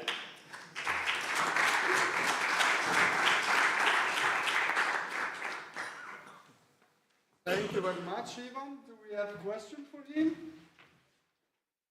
No? But anyway, after after this meeting, tomorrow or in the next days, you will get also the PPTs, as it was already mentioned by Anya. So you will find then the contact details in case you would like to be put in contact with Ivan later on by the end of the year. And now it's time again to invite another EURADA member on the stage.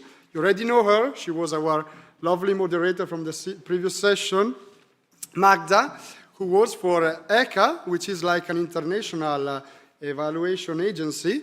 So I would say that if you are planning to apply for the open calls that mentioned before, probably a few weeks before submitting your project proposal to the Commission, you will have to ask her, because they are providing support for local public authorities applying in this sense. So, Magda, the stage is yours. Thank you so much. Hello again. Good morning. It's me again. I'm sorry about that. So if you thought that my moderation skills were good, just wait until you see my pitch. And if you think they were not so good, so here's my chance to redeem myself. So thank you for being here. My name is Magda. I'm from Portugal, and I live in Spain, in Madrid. As part of my work, I collaborate with agencies across the globe, and they all have something in common. They need hundreds of evaluations delivered in a short period of time. And that's exactly what we do at ECWA. So ECWA, we are not an innovation agency, and we do not offer consultancy services. We are an international evaluation agency. We are specifically focused on providing support to public sector entities at an international level, such as regional development agencies, like some of you are here today and others are seeing us online, national innovation agencies, universities and foundations, and also multilateral organizations like the World Bank or the Inter-American Development Bank. So basically, we are specialized in conducting a massive number of evaluations of projects in a short period of time. And I'd like to stress this idea of short period of time because all the agencies we work with, when we ask them about the major challenges in fund delivery, they complain about time, like time is a major problem. Obviously, there are other challenges like administrative complexity or ensuring that effective monitoring of evaluations is done slow decision-making processes, or utilization of funds. However, we're here to help you and we're here to make your lives easier. So our priority at EQUA is to ensure an objective and timely evaluation of projects. EQUA carries out evaluation of your projects in an objective, measured, and efficient way. Just for you to have an idea, in these last 3 years, we evaluated more than 15,000 evaluations, okay? And here are some of the most common models we work with. And I'm gonna give you examples of companies we work with this year. For instance, individual assessment, we did it with SPRI in Spain, and we also did it with a central finance and contracting agency in Latvia. We did peer evaluations, we did it with GAIN, for instance. We did a committee or panel of experts. We did it with IVAS, and you can ask our colleague, he's here today, Rafael. Buenos dias, Rafael. So he can confirm that with you today. And we also did a combination of the above, like with the National Development Agencies of Corfu from Chile and Innovation Agency Lithuania. So you might think, okay, they did a combination of the above, it's exactly the same thing. Wrong. I'm going to show you the differences. For instance, in Chile, they said, can you please provide us only national experts evaluators? And we said, yes, of course we can. But in Lithuania, they said they only wanted international experts evaluators. That's possible. According to language, in Chile, we had to evaluate in their official language, in Spanish. In Lithuania, we had to evaluate in English, not their official language. So basically, you can choose what language you want the evaluations to be made. 2 minutes.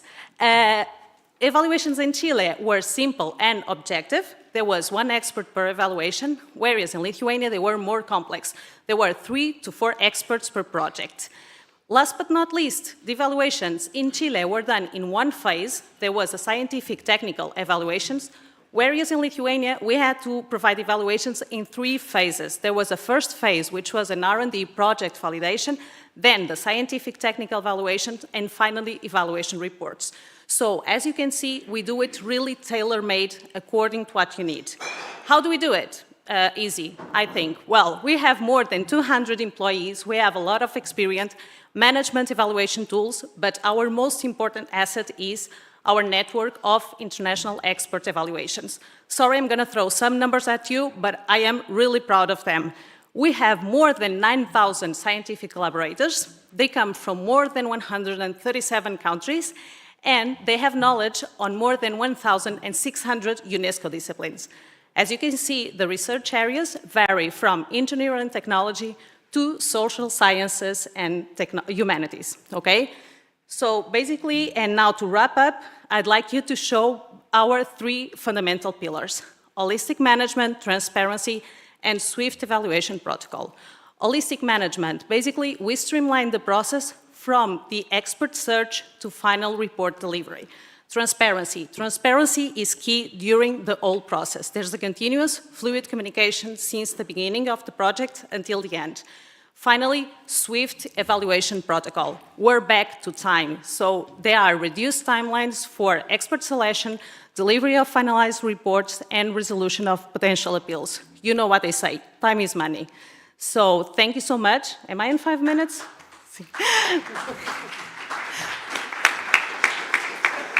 So any questions, feel free to drop me a line. Anyways, I'm going to be around all day, so if you want to talk, I'm available to do it. Thank you so much. Thank you, Giacomo. Thank you very much, Magda. Great to read that you're already cooperating with 2 of our Spain members, Ivate and SPRI. I see here on the first row also Valeria Bandini from Arte taking pictures, so probably another ongoing cooperation will happen. It's time now to invite on the stage another lovely moderator from yesterday, Kazimierz Mursin, who is the managing director of the Krakow Life Science Cluster, who is going to present a really interesting, I would say, platform on the health and quality of life. Yeah. So the screen is yours. Hello. you know me from yesterday, so very quickly about the cluster, as I was asked. We are focused on health and quality of life, which means we have in the cluster we have 6 groups of interest which are listed here: life science and biotech businesses, education, research and development, healthcare organizations, business support organizations, and government, local government. And those, as a cluster, I mentioned this yesterday. Also, in the area in our region, we have identified more than 700 organizations which somehow are related to life sciences. We have more than 100 cluster members, and which employ more than 30,000 employees in the region. We have more than 3,000 scientists in the area of life sciences, and more than 16,000 students studying this life sciences. And we are focused on 3 major value chains: medical technologies, food technologies, and environmental technologies, which are all related to research and innovations improving health and quality of life. That was the very small. And our most proud projects are the EIT Health Hub. For Poland, we have the very large 30 million project for SANO, SANO, which is the Center for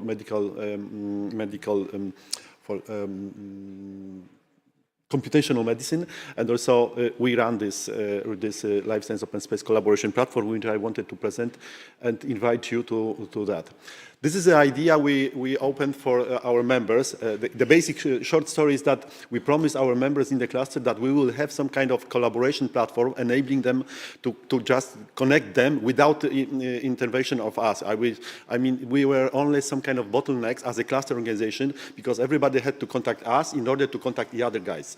But we said, okay, you can contact directly. And we opened we've been thinking and we've been looking for such a platform to let them be connected directly. But very quickly we noticed, immediately we noticed that keeping this network only for the cluster members doesn't make sense.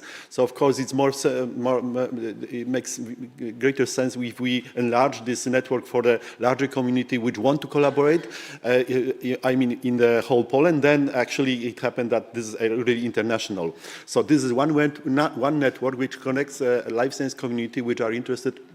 People and organizations which are interested in collaboration in this area. And this is a real running platform now. We started this last year. At this moment, it has more. It will be later on, so I'll say to you. Here you see, for example, the menu. I will not go into deeply into this presentation because that's a lot of stories. You have to experience it by yourself. But on the platforms, we have offers. There is a whole marketplace on different types of activities of sharing, giving, asking for, and also projects, organizations, special interest groups, networking groups, which is here you can find the clusters or other organizations, and events, for example. Everybody who has access to this platform can organize fully organized, fully equipped event, either online or on site. Personal calendars.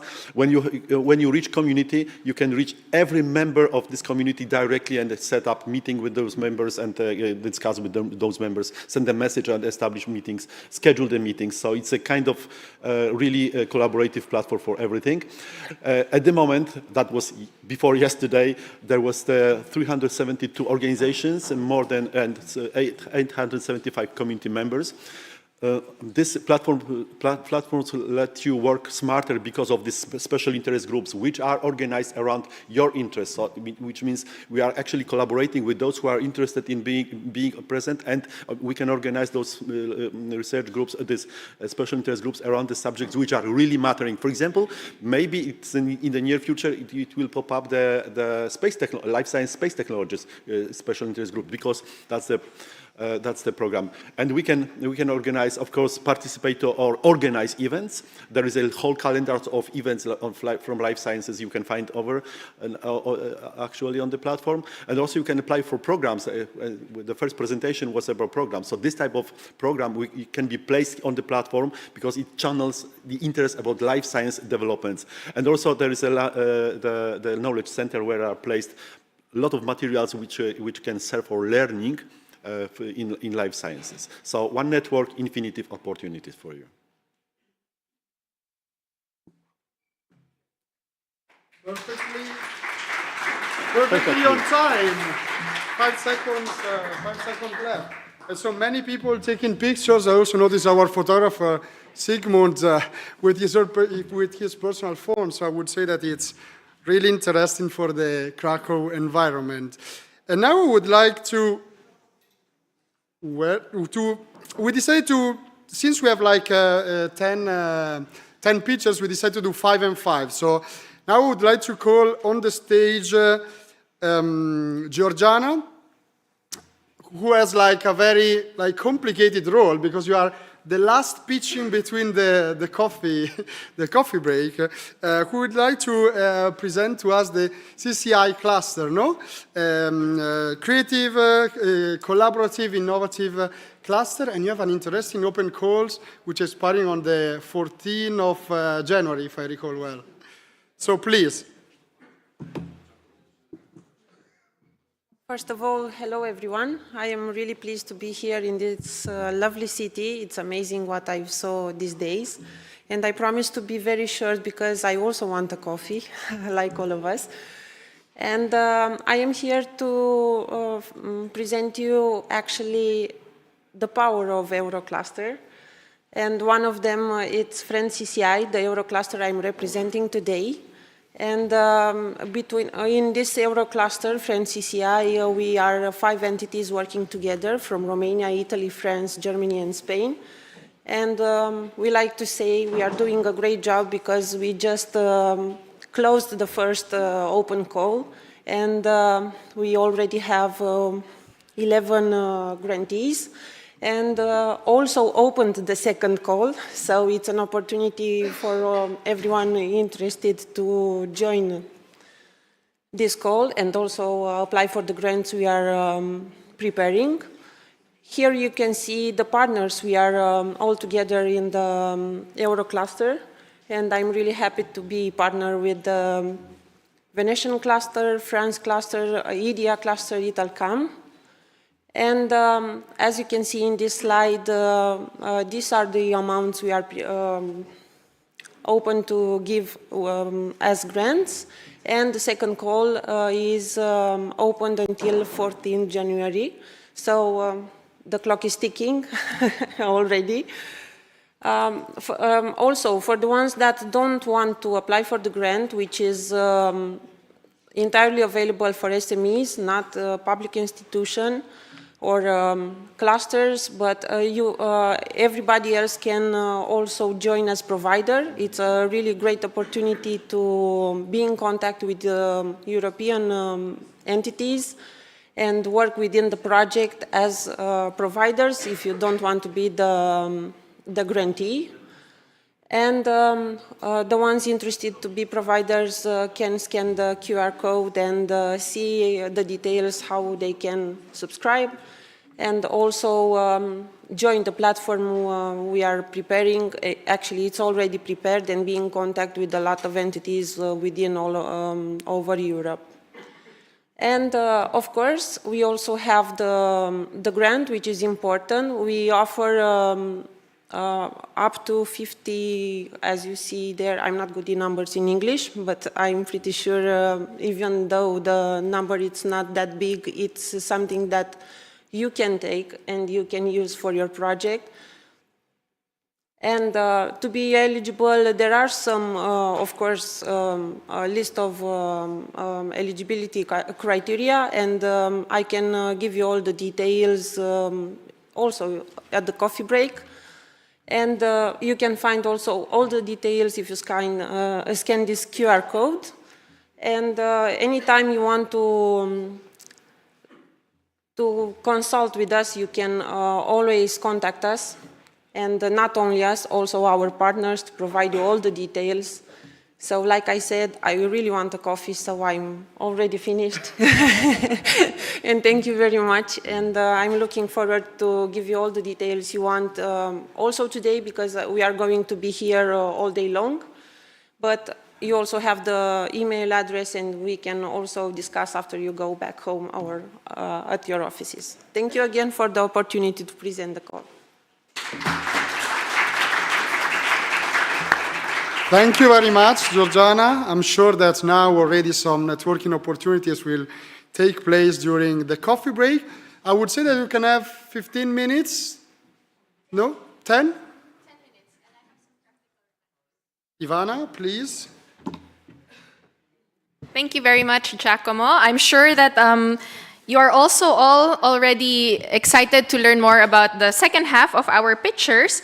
But before we head to the coffee break, we have some practical updates for you regarding the study tour. So maybe you already know, maybe you already Googled where the showroom is, but it's actually a 10-minute walk away from here.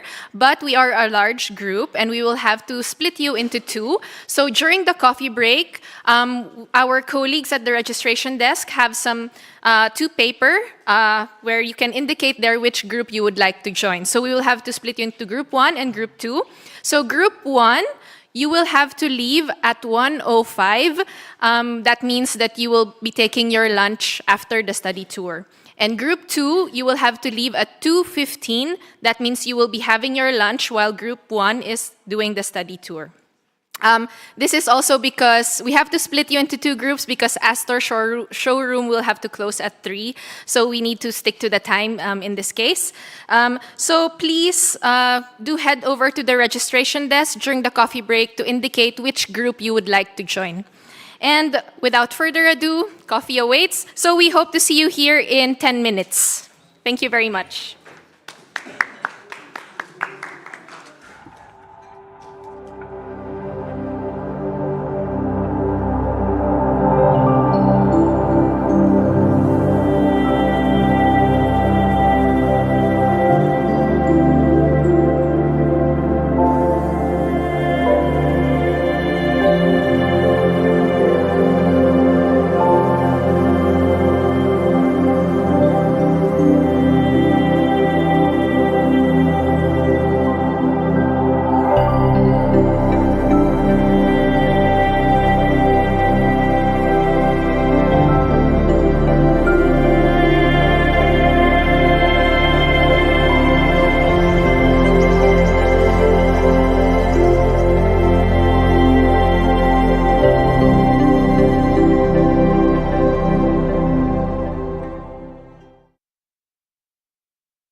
Sorry for interrupting your coffee break, your networking activities, but we need to stick to the original plan. So let's continue with our pitching session. But I don't see Johan, the first pitcher. Ah, here you are. That's why. There is also the light. Okay, great.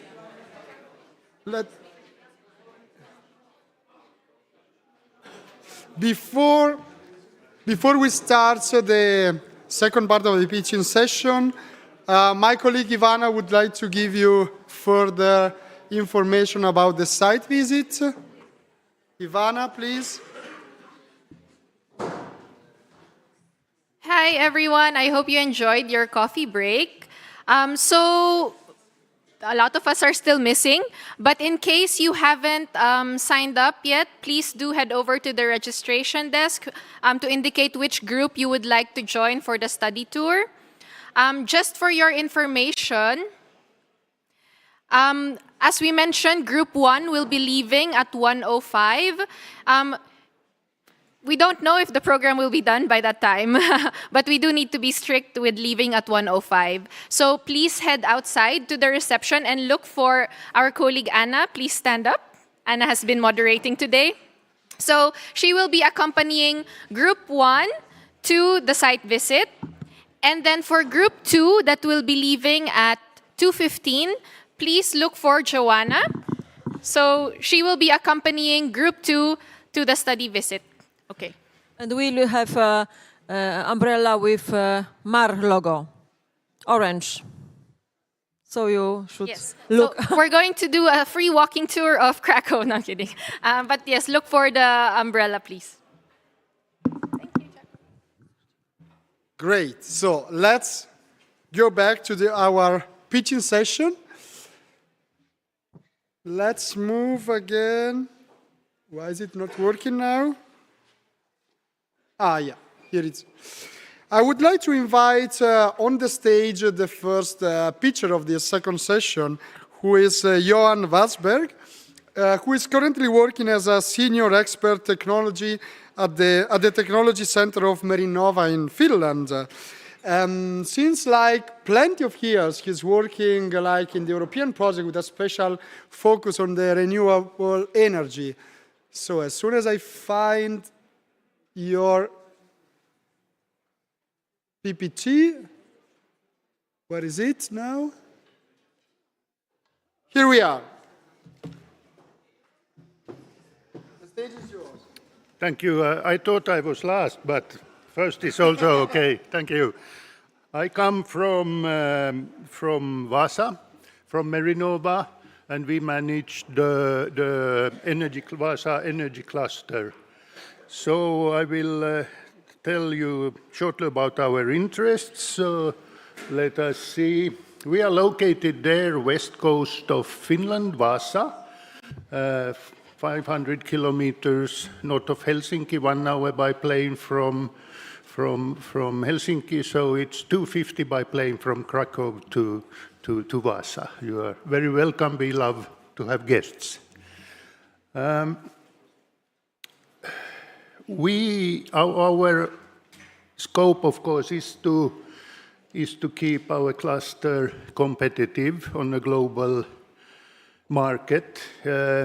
We have 65 core members. The present turnover is 6 billion and more or less totally export-oriented. And it has increased with 2 billion from 4 to 6 during the latest 10 years. And what is driving the cluster is the global demand for electricity generation and transmission and energy in general. And the outlook is very good, so we are aiming for 10 billions in as soon as possible, basically. So, but already 2 billions in 10 years, it's more than inflation, so it has been some generic growth also. We do what clusters do, basically. Maybe some special feature is that we are owned by our members to 72%. The companies wanted to control the cluster, so they bought out the public actors. So we have 5 company representatives in our board, including the president. We have the city mayor and then one from the academia. So the board is a good communication channel for us with our members. A lot of R&D. Maybe special feature is that we put a lot of efforts on laboratory research infrastructure, we internationalization, and we also have an energy week. Before we had 5, 6 pretty small seminars every year, but then a bright guy said that let's make it a week. So now we have for almost 10 years the Energy Week, which was very good in terms of cluster and regional visibility. So in the local context, it could be an aerospace space week in Krakow or something like that. But it was very good in terms of visibility and so on. We have been running a startup accelerator program several years with totally private funding. So pretty many things can be done also with company funding. What are we interested in? We are interested in collaboration, of course, between cluster members. If you need any partners or business partners in the energy sector field, we are interested in R&D and so on. Business collaboration, of course, also in cluster-to-cluster collaboration, internationalization, and we are constantly interested in cluster improvement, cluster excellence, getting better in cluster development. We have to be better and better all the time, basically. So our city of Vaasa is very interested in anything to do with smart cities, with carbon-neutral cities, with lighthouse projects and so on. And our regional council aims to be the #1 smart specialization region in Finland. So we do some quite interesting work with them to make an assessments on how this helix functions, what are the company expectations on the public and academic actors, and how does it work. Pretty interesting. So when you need a partner for any energy-related project from Northern Europe, or when you need a trip to Finland, just let me know and we organize it. Thank you. Thank you very much, Johan. Actually, we are collaborating quite closely with Jerker Johnson from the S3, no? From Ostrobothnia. A good friend, right? Yeah. Okay, here you can see then on the PPTs, and we will share with you all the information about the Technological Center. Oh, apologize. We used less than 5 minutes, as you could say. And now I would like to invite on the stage Andrzej Czulak, who is like the president of the Polish cluster of composite technology. Since this year, he is like the CEO of the Malopolska Center for Innovative Hydrogen Storage and Transportation Technology. So, without any further delay, the stage is yours, Andrzej. Thank you very much. Thank you very much, ladies and gentlemen. I hope I will have a little bit more than 5 minutes, or no? Let's try. Let's try. Okay, my name is Andrzej Czulak, and I am the leader of the Polish cluster of the composite technology. Our cluster is quite young, but very motivated. This is our strongness. We have more than 120 members, and we are located all over of Poland. But our headquarters is in the beautiful city of the Poland, in Krakow, exactly.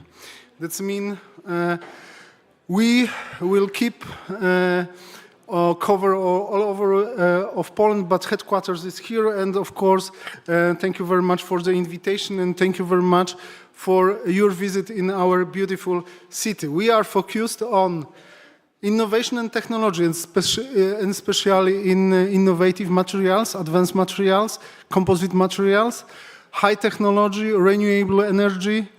Of course, very important for us, in this case, they are hydrogen and green energy. That means hydrogen vessels, they are made from the composite materials. Of course, the wind blades, and for us and our members, they are also very interesting, the space and defense technology.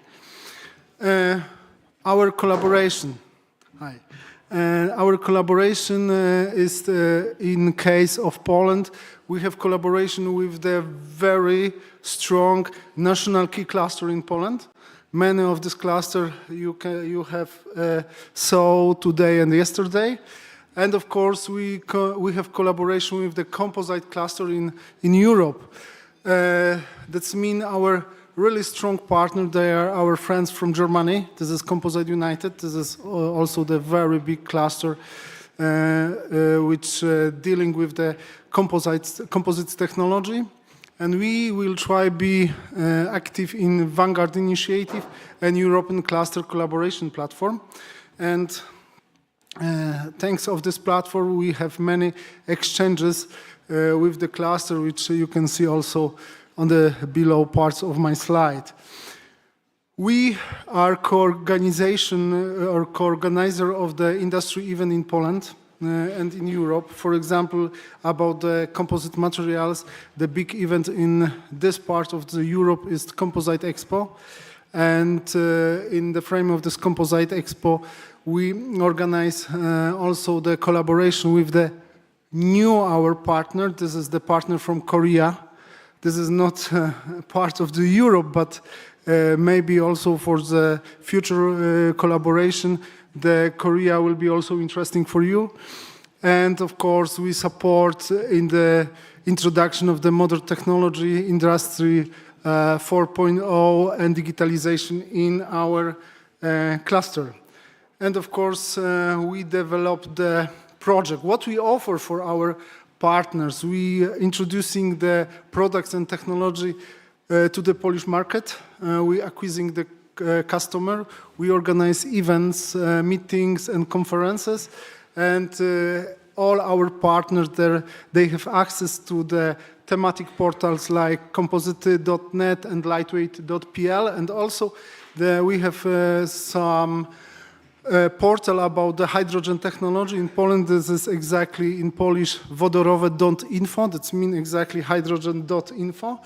And what we are looking for, and we looking for exactly the same what previous cluster. That means institution and cluster involved in composite technology, green transformation, eco solution, and so on. And of course, red card. Consortia and partners for European project. And of course, if you have a question, I am here. I am open for each collaboration and each cooperation. That means please call me, please send me an email, or we can talk together today. Thank you very much. And still only one yellow card. Thank you very much, Andrei, for your presentation. I see someone else is still taking pictures of your contact details, so surely some networking opportunities will come. I would like now to invite on the stage Marek Ostafil, who is like a cybersecurity expert, and I discovered that before, in his previous life, he was working in Italy, in Rome, for more than 10 years. Sure. So the stage is yours. Thank you. Ladies and gentlemen, my name is Marek Ostafil, and I will present to you Polish IoT and AI cluster called Synotyc. Well, the idea of the cluster was to combine together the power, the skills, experience of Polish technology providers, but not only, because we have created the ecosystem of over 40 members, but in our network there are more than 1,000 entities, together with technology providers, research institutes, local governments, universities, etc., etc., just to build the ecosystem that will develop the market of Internet of Things supported with so-called AI in Poland. And this set of skills that you can see here, our expertise, gives us really the very strong portfolio of competences, skills and solutions that we can provide both to our cluster members as an internal market, but also to outside partners. Yes, our strongest three pillars are, of course, cybersecurity, because we believe that there is no digital world without proper security, especially considering these days. Industry 4.0, so industrial IoT and smart cities. And of course, you know, among our skills, you can see many other advanced technologies that we provide or we focus. We just became very recently also European Digital Innovation Hub. Better late than never. And but what is also very interesting, we are one of a few in entire union that is nationwide consortium. Because normally EDIs are regional, but in Poland there are two nationwide, and we are one of them. And what is the most important, I think we are, one of only two in entire European Union that has a strong focus only on a smart city and IoT. So there's no mix, and of course everything that goes with IoT and the smart city. So we are going to become kind of reference for smart cities, but also smart regions. And we also, of course, are involved, even though we are a very young organization. We just what is today is 12, right? So tomorrow we will have our 4th birthday anniversary. So we are a very young organization, but very dynamically developing. And we already have developed a very strong relationship with clients, with partners, with other clusters, other EDIs from European countries, but also outside of Europe in Kenya and Saudi Arabia. So we are also very active on different international markets. And we are leaders of the EU-funded projects, just to name a few horizons that we are running, but also Horizon Europe. And we would like to invite you all to join us in this European journey, become our partners. So we would love to see you all in our future projects. We also will be very happy to join your projects and to strengthen collaboration, because we believe that cooperation is the key in today's world. And so and the area of smart city IoT is so wide that I think we can find the synergies. Thank you very much for your attention. Here are my contact details. I'm still here around for a few more hours and looking forward to talk to you soon. Thank you. Thank you very much, Marek. Originally, I wanted to invite all the audience to sing a happy birthday to you with one day in advance for your Digital Innovation Hub, but unfortunately, we are late with the program. So I would like to invite here on the stage Janusz Kal for the last inside presentation, still on the Polish ecosystem. So Janusz, the stage is yours. Thank you for the invitation. My name is Janusz Kal. I'm CEO in South Poland Cleantech Cluster, which is collaborative, innovative cleantech cluster. We were started in 2016 as a limited liability company, and that is a little bit special because usually clusters operate as public entities. It means foundations or associations. We are a limited liability company with 26 shareholders and 65 regular members. We are quadruple helix organization. It means we have 4 groups of stakeholders. In our shareholders, 26 among them, there are 6 biggest universities in southern Poland. It means our owners are 6 biggest universities in southern Poland. The second group is companies of any size, of course, but most of the companies are micro, small, and medium companies. Then we have municipalities and we have NGOs. We have four very big NGOs as our shareholders and our stakeholders as well. Okay. Right now we are engaged in 3 very hot topics in our cluster. That is twin transformation, means green and digital transformation, ESG reporting, strategy, double materiality assessment for our companies, and then building resistance in our member companies. Cleantech, this is the biggest and fastest growing industry in the world. And because of that, we had to concentrate on, or we chosen to concentrate on 5 platforms. You can see these platforms here, cooperation platforms. I will concentrate on the second one because this is the biggest platform for us. Intelligent smart buildings, BIM, BMS, ecological buildings. And lately we are involved in thermal renovation on buildings, retrofitting used old buildings. And we are very interested in wooden buildings and wooden constructions. Our members work with wooden buildings, wooden constructions as well. Here you can see the other our cooperation platforms. And the last slide, what we are looking for, we are looking, and I will concentrate on the first one, our wish. This is partners for EU cross-border projects for address share environmental changes and drive clean tech adoption. We are very much internationalized, and we are interested in international cooperation with our foreign partners. Right now, we participate in 3 international projects. 2 are EU projects. One is Visegrad Group projects. EU projects, it's Erasmus Plus and Baltic Sea project, where we are building one-stop shop and cooperation forum for homeowners which want to retrofit their buildings.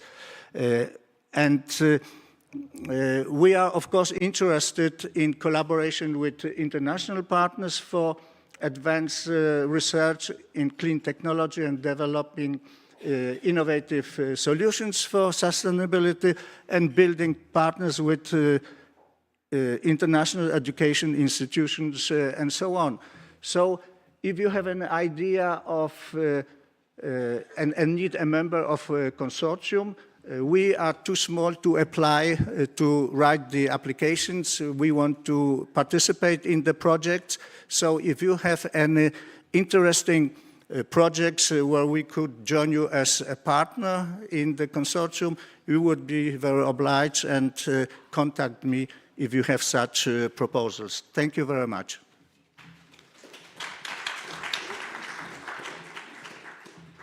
Thank you very much, Janusz.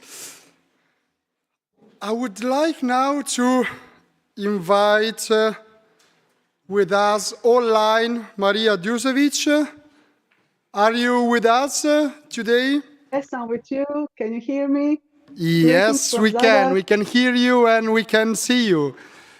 Hi. Hello. A big hi from Krakow. So for practical reason, I would say that it's better if you share your own screen with the PPT. And for you, the same rule, 5 minutes. I don't know how to give you the yellow cards, so I don't know. We will try to improvise. Okay, I'll try to be in time. I need to prepare my presentation. Just a second, but till I prepare my presentations, greeting once again to all of you from Zadar County, Zadar County Development Agency, Zadra Nova. Zadar County is one of the littoral counties in Croatia, in Adriatic Croatia. Zadar County, it has a strategic position. It's linked between northern and south part of Croatia, and due to geostrategic position, it has a good position for development of tourism, food processing industry, fisheries, mariculture, and shipping.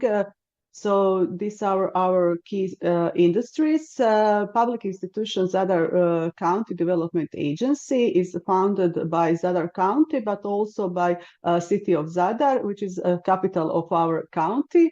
And Zadar Nova Agency, it's also a regional coordinator of development according to national law. Our activities, there are three main activities. It's project preparation and implementation, strategic planning, and regional development coordination. So far now, you are seeing just my first slide, if I correct. I'll try to, okay, now you can see the second one also. Till now, we prepare and implemented more than 100 projects in the different areas from we cover really different range areas and topics, from energy efficiency, social care, support institution, heritage valorization, tourism development, constructions of new schools and kindergartens, co-working spaces, restoration of cultural heritage buildings, strengthening of social services, installation of energy efficiency public lighting systems, sewerage and drainage projects, and so on and so on.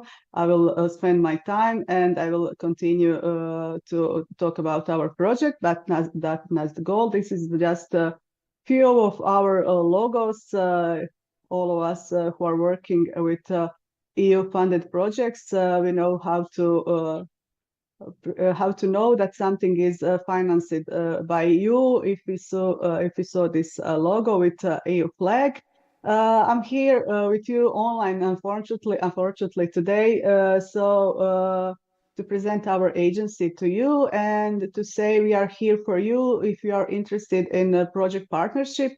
We are preparing a lot of projects in European territorial cooperation programs, and we are interested in partnership in the field of green and digital transition, blue economy, sustainable management, and response to climate changes, especially in the field of sustainable management of water resources and renewable energy sources and energy efficiency.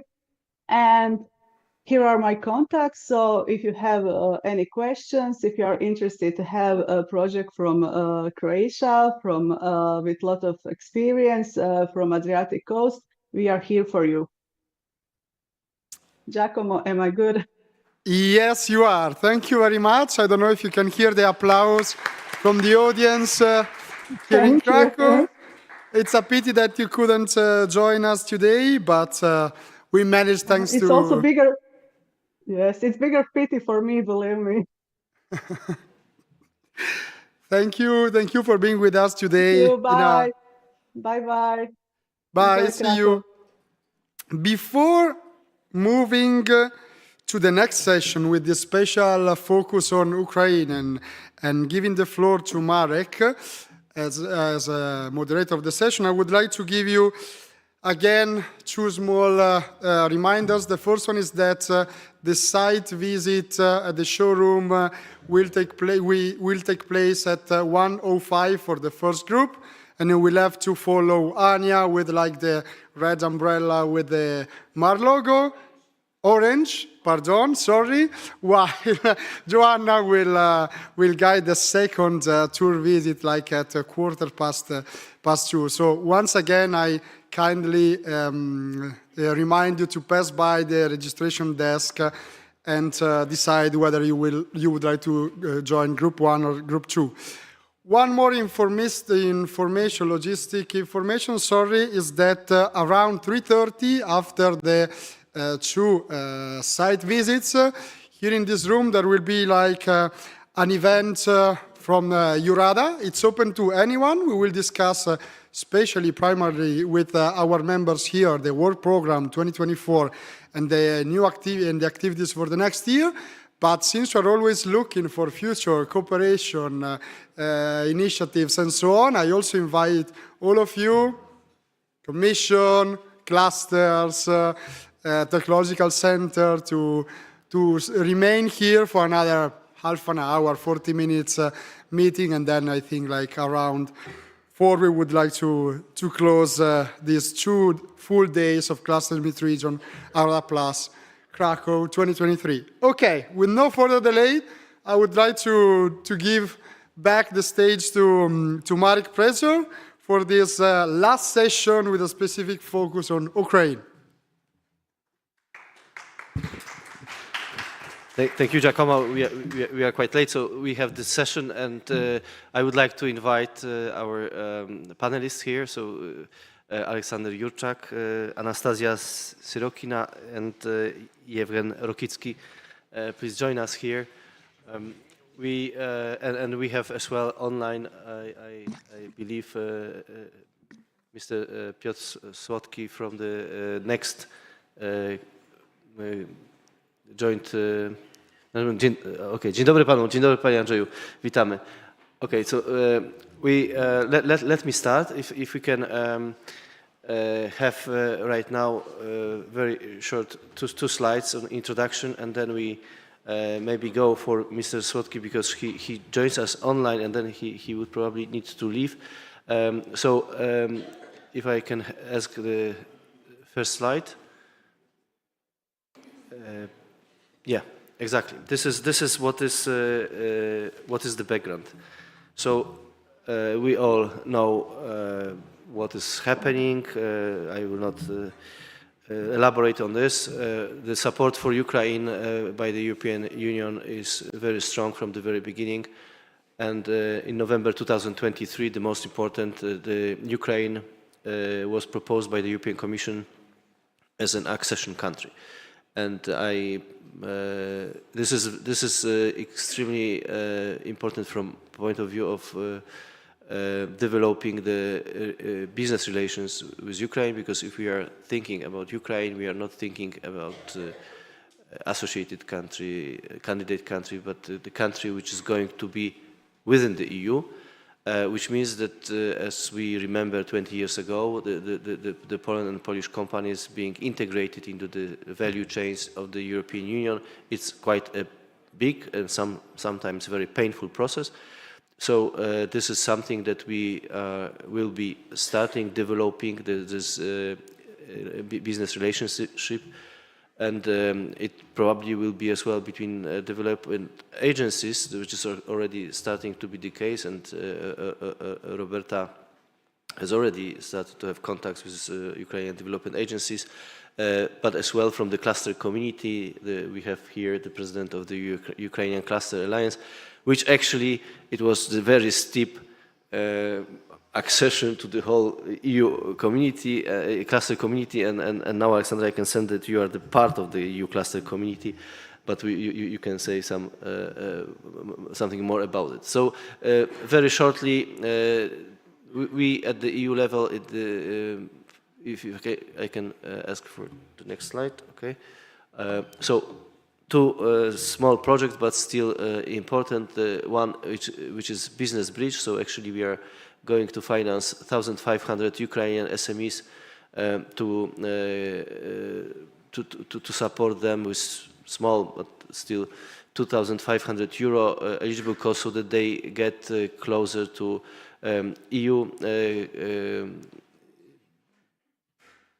EU landscape, including possibility to finance the trade fairs, to finance the IP advisory services. We will launch this. It will be available in January. So as of January, the Ukrainian SMEs can apply. And then right now, very much, and there is a link as well, the Erasmus for Young Entrepreneurs, where we are going to sponsor 430 new Ukrainian entrepreneurs coming and being housed with the EU companies. This is what we have at this moment, and next year we will launch a dedicated call for clusters on EU Ukraine business partnerships, so building the collaboration between clusters in the EU and clusters in Ukraine. And this we are going to launch in the first half a year next year, as soon as possible, as soon as single market program is adopted, with the main purpose actually to integrate the Ukrainian companies into the EU value chains and supply chains. So this is a beginning, and we wanted to have this session as this is extremely important, as this not only geopolitically but as well economically. And I think we have our panelists who will as well be proof why it's a win-win for everyone. So if I can ask you. Hello, everyone. First of all, I would like to thank for giving us the opportunity to talk about Ukraine. Before I start, I'll try to be very quick because we are already a little bit late with our agenda. Can I ask to put my slides on, please?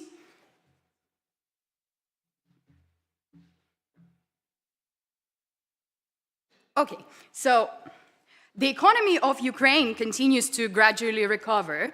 The estimates from the Ministry of Economy of Ukraine state that our GDP growth from the period of January to October 2023 had slightly exceeded 5%, whilst last year, the same period, the fall was around 28%, as you can see. This is because the high yield in agriculture, as well as the favorable weather condition, which all allowed us the acceleration of harvesting pace, as well as stable energy situation compared to previous year, the operation of temporary corridor to and from the ports of Great Odessa, sufficient consumer demand and supply, all of them stimulated the growth of our GDP. On the other hand, there were also negative factors affecting and trying to shrink our GDP. That was the destruction of production capabilities, supply chain, preservation of significant security risks, export logistics restrictions, and recovery of labor market was very slow. As you can see from the graph, we have highlighted three more recent and, in our opinion, most significant shocks that hit our economy. And on the right graph, you can see how our economy and how our GDP had changed with respect to these shocks. And the last figure shows us that there is actually an increase and improvement in our GDP compared to previous periods.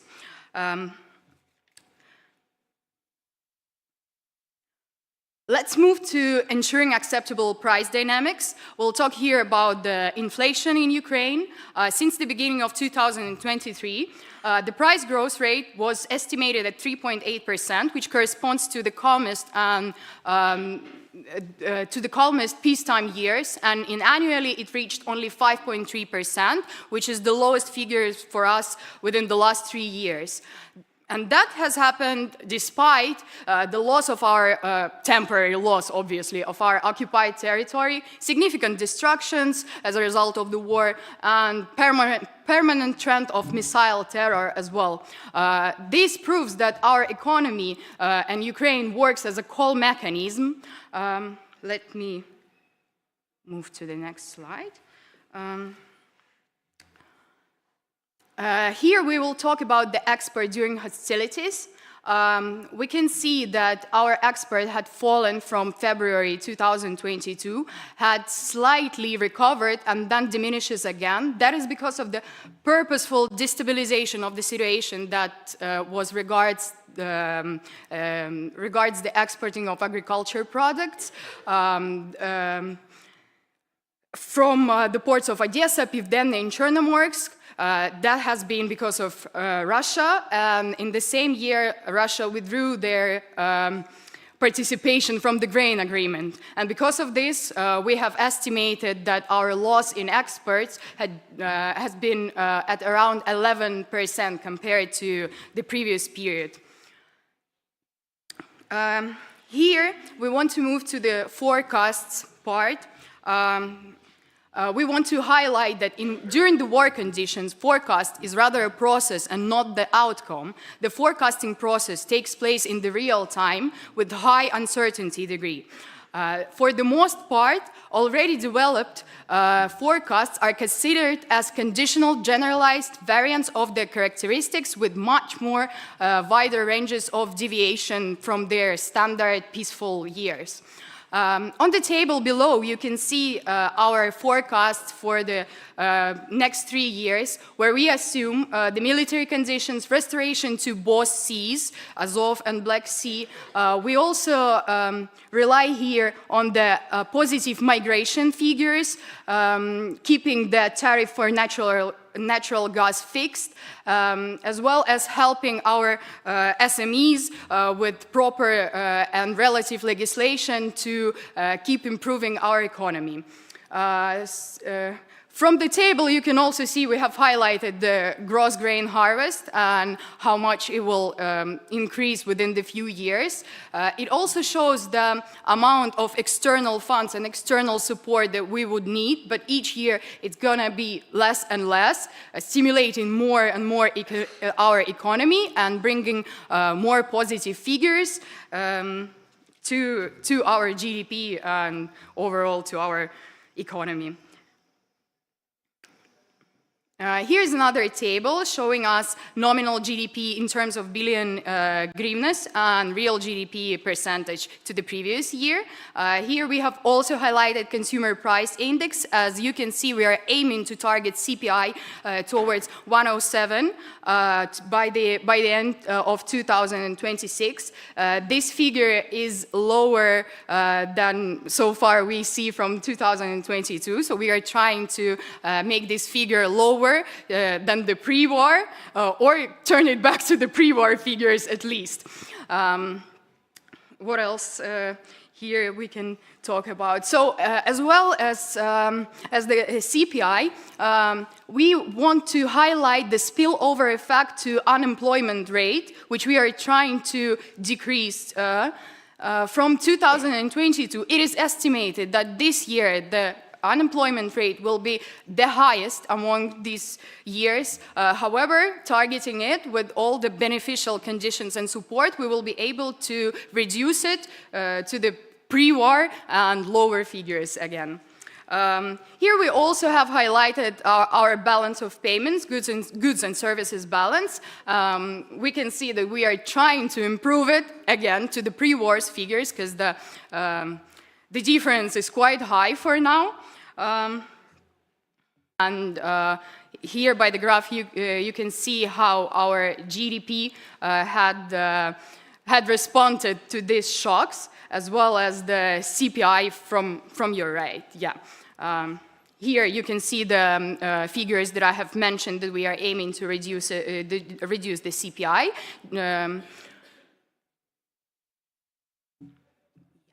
And moving on to the next slide, where we will talk more about our balance of payments, especially export and import, basic indicators. What we can see is that from 2022, we are trying again to get the pre-war figures. We are expecting less and less deviations, as well as improvement of our international reserves. We also accomplished this graph with unemployment rate again. Here you can see that graphically represented how we are trying to diminish the level of unemployment with respect to the according population age group. And I think that's the last slide. Here we will be talking, here's the more detailed breakdown of the economic indicators. We can see here the GDP per capita and GDP until 2026.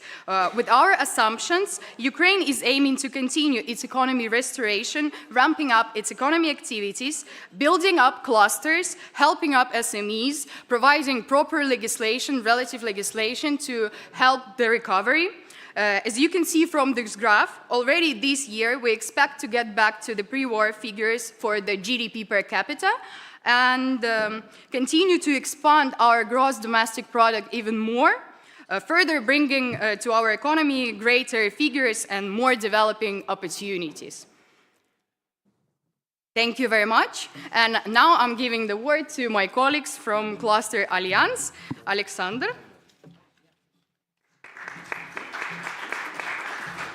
Thank you, Anastasia. Maybe before going to our colleagues, Ukrainian colleagues who are here, maybe we can connect with Mr. Andrzej Słodki, and maybe we can. Yes, dzień dobry. So we are inviting you to give a presentation.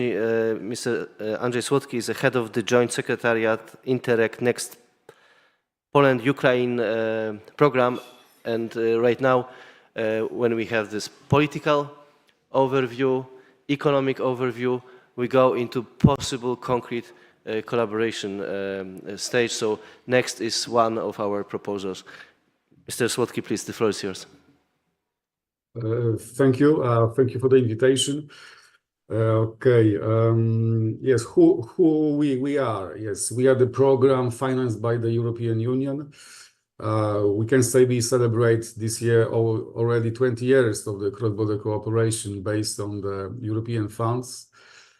Our stakeholders are in DG Regio, also in Brussels, and we also act on behalf of the Polish Ministry of Development Funds and Regional Policy that acts as the managing authority of the program. And in Ukraine, yes, we cooperate with the Secretariat of the Cabinet of Ministers based in Kiev. But we are for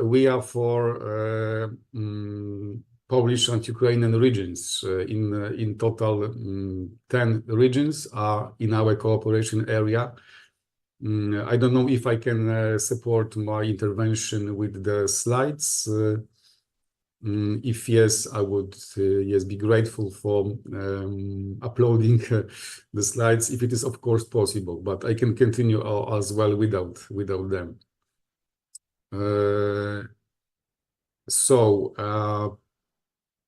Yes, the cooperation area. So we finance mainly projects that are that are submitted within the calls for proposals. Anyway, we also have the level of large infrastructural projects. And the third level, yes, thank you. So yes, I talk about the cooperation area because we are not covering, the territories of both countries, only we cover the 10 regions that are neighboring somehow through the external border of the European Union. And anyway, we address our support to more than 40 million inhabitants in this area. Of course, we can find some functional, let's say, territories, functional areas, clusters as well. But I will, maybe ask for the next slide to tell that we also focus on some thematic objectives. In this new Interreg Next program, we are focusing on the environment, on the health care, on the tourism, in general cooperation, smaller projects up to 100,000 euro. Borders, absolutely borders still are somehow inside our DNA, and we also support cooperation between the Polish and Ukrainian services that are in charge of the border management. And the last one is the accessibility. You have a split of the allocation also presented here. And yes, some parts are in Polish. I'm sorry, but I just did not have time yesterday to complete everything. But yes, in the next slide, I would present you the total budget. We have received some extra allocation because, as you know, the European Commission absolutely gave up the programs with Russia, for example. So in total, we have now the budget above 230 million euro, and thanks to this extra allocation, we managed to introduce this extra priority, I mean accessibility. It is dedicated only for the large infrastructural projects, and it is about also the solidarity lanes between Poland and Ukraine. We also have something new in terms of the original shape of the program. I mean, that the Ukrainian Ternopil Development Agency is now selected to be the manager, to be the operator of the small project fund to finance small projects within the thematic area of promoting the transition to a secular and resource-efficient economy. In total, we will have within our program 2 small project funds. It means that we also would like to practice decentralization. 1 small project fund on the Polish side that would focus on the also local society, small projects, and the second one, as I said, focusing on the circular economy and the environment priority.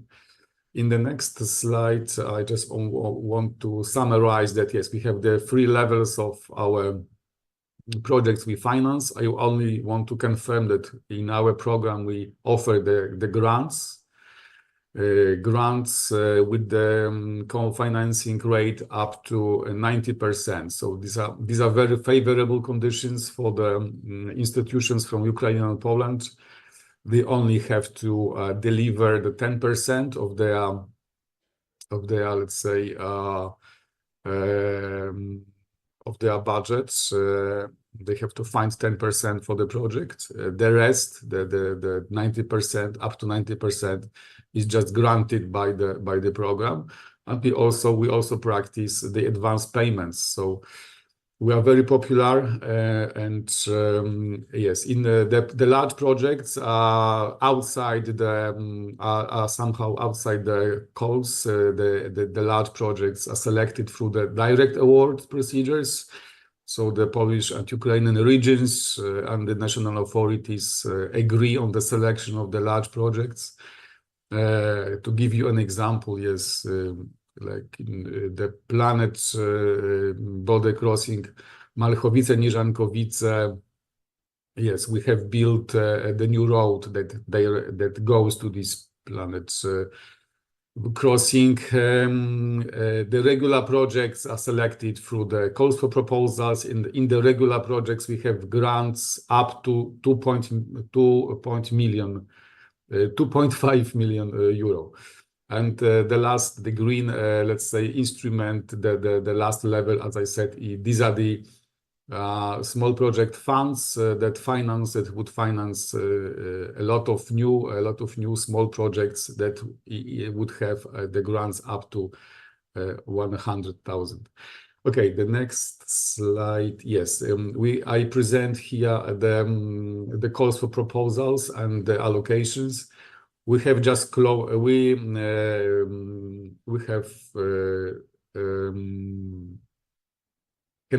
the first call for proposals that was focused on environment and health.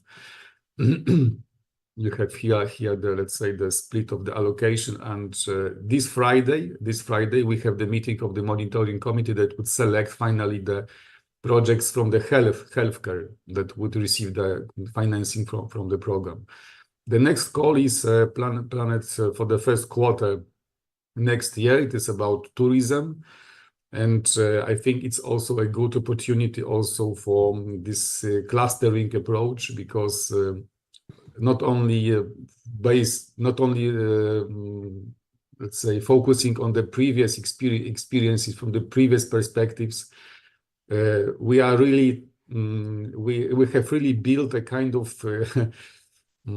thematic clusters around our projects, especially in the healthcare, in the security services, let's say, areas like fire, let's say, brigades, and also these border management structures. But also the equally important are, let's say, the areas that would facilitate the economic recovery of the Ukrainian regions. That's why we hope that this tourism, let's say, tourism priority would be again very interesting for the applicants from Ukraine and Poland, especially that we are going to invite small and medium-sized companies to be also the partners. Słodki, thank you very much. This is very, very relevant, exactly. You know, this involvement of the small and medium enterprise in this. The only problem we are very tight in the schedule, so it was extremely helpful. This is the web page, and I think everyone can be here encouraged. So yes, last word to you. Information at the website. Thank you.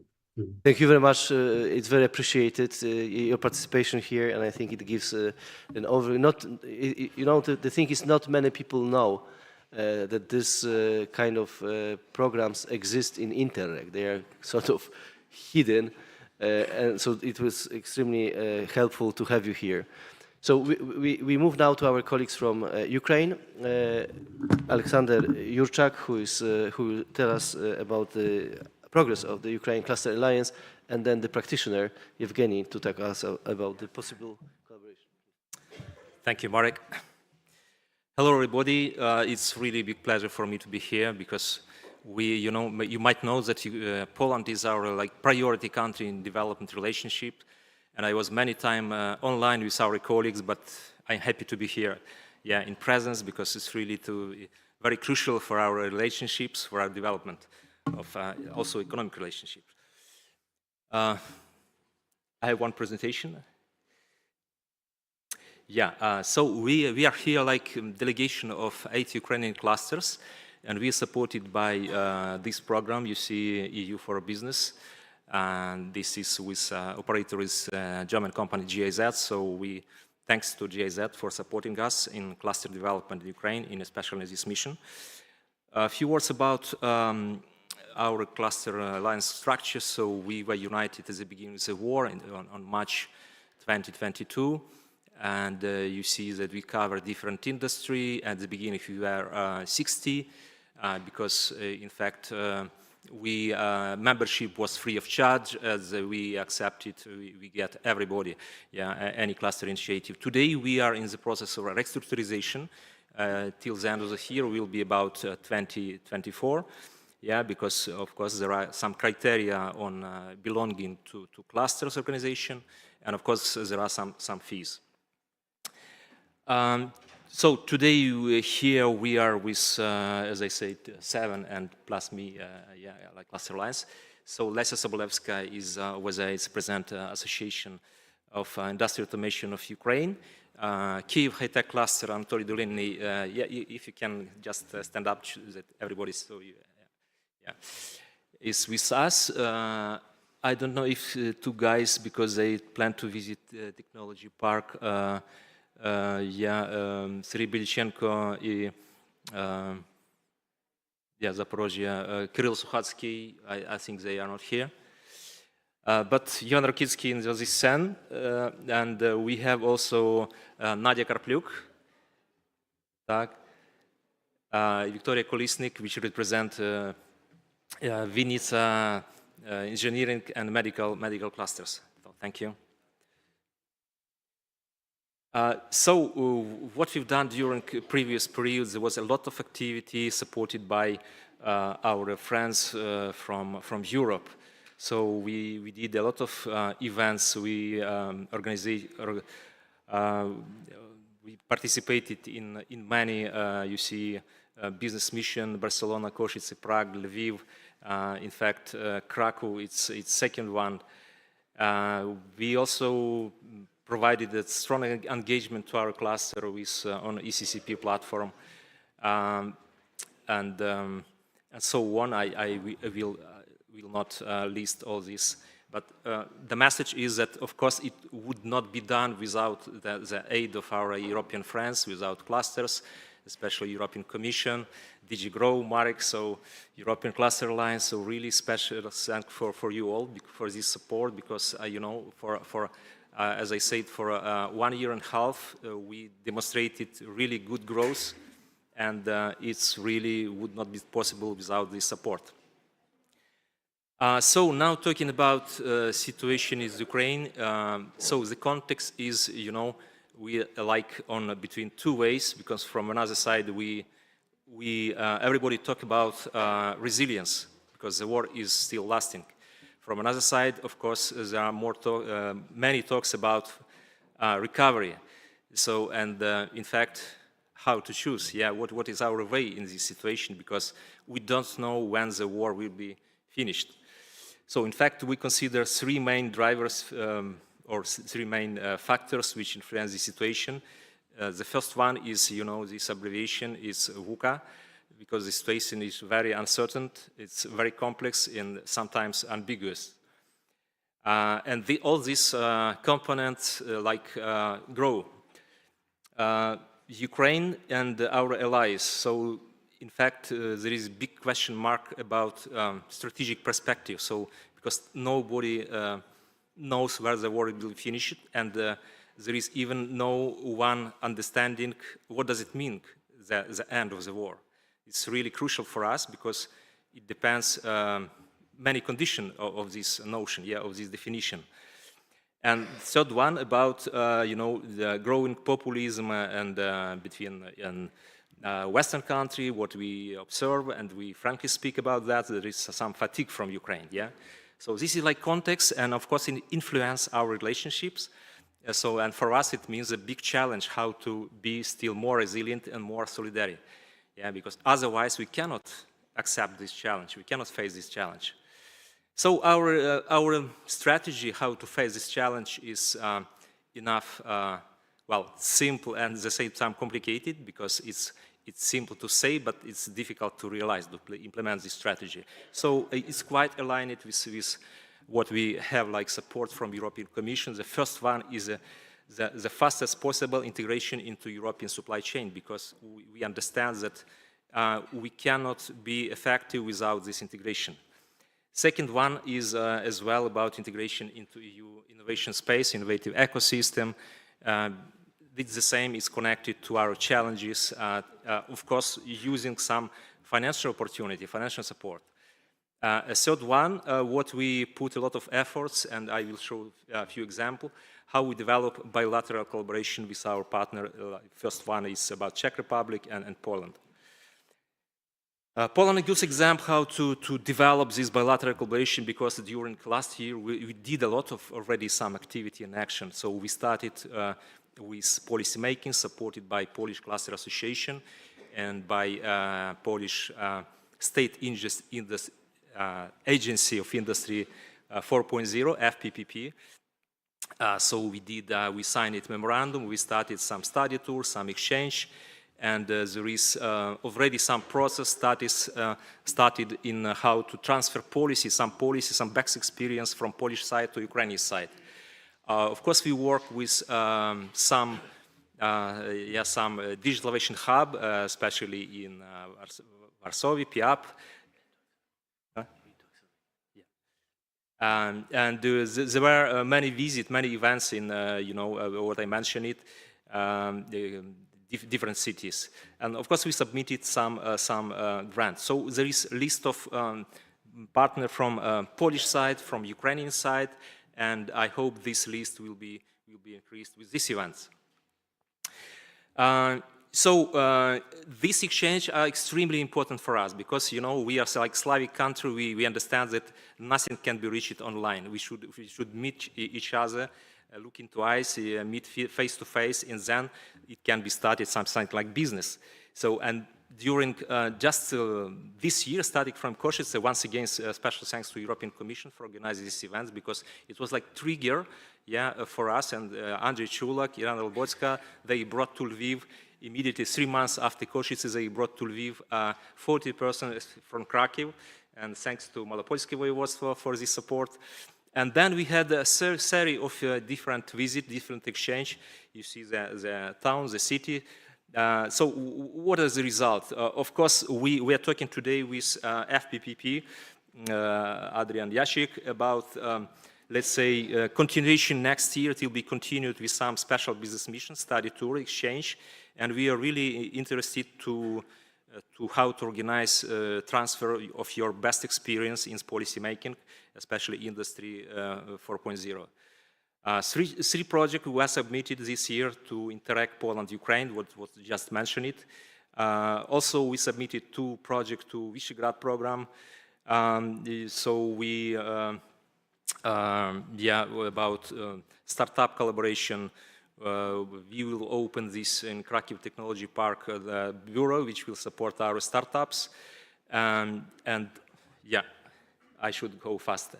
This is just one example of project we have in Smart Region prepared by our clusters. It's called Bursztyn Plus. It's about smart territory, and you see that there are some Polish participants. We also have the special program called Professionals for Ukraine, which support ambassador who really on voluntary based proactively initiate their own idea, own program, and even during these events we've got, like yesterday for Sebastian Reszkiewicz and other colleagues and Andrzej Chulak, we have more and more such initiative which oriented how to develop our relationship, our program, so how to convert this idea into real project. And you can be part of this program as well.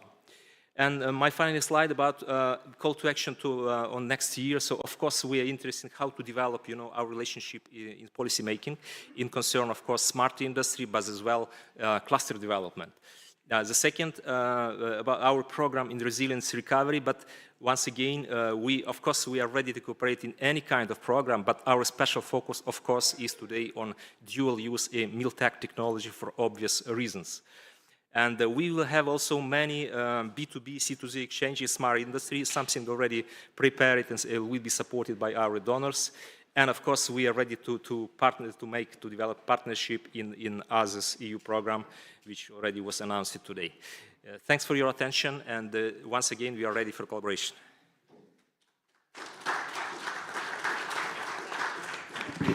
Evgeny, I mean, Ukrainians have proven that they are very resilient. You have only 5 minutes, so don't stress. But if you can take the floor.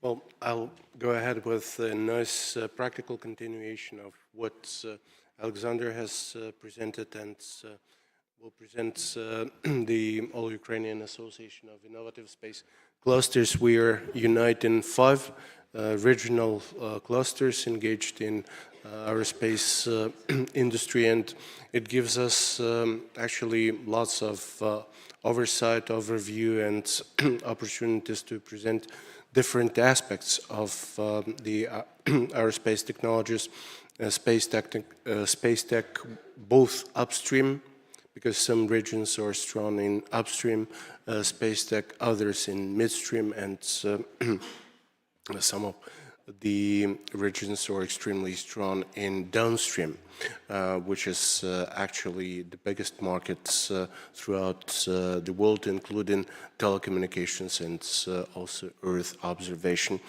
We were, despite that some of the clusters are pretty old, established back in 2013, our association has been established in 2022, just a month before the eruption of the hot phase of the war. We are actually, as the association of the clusters, supporting a lot the expert developments, also the regional development. We are interacting a lot with the municipal authorities, with the regional actors, as well as the public agencies. So it's a nice combination of the business authorities and higher educational and research and development institutions. There are some names and examples of the active members of our ecosystem. As far as the competences are concerned, we do have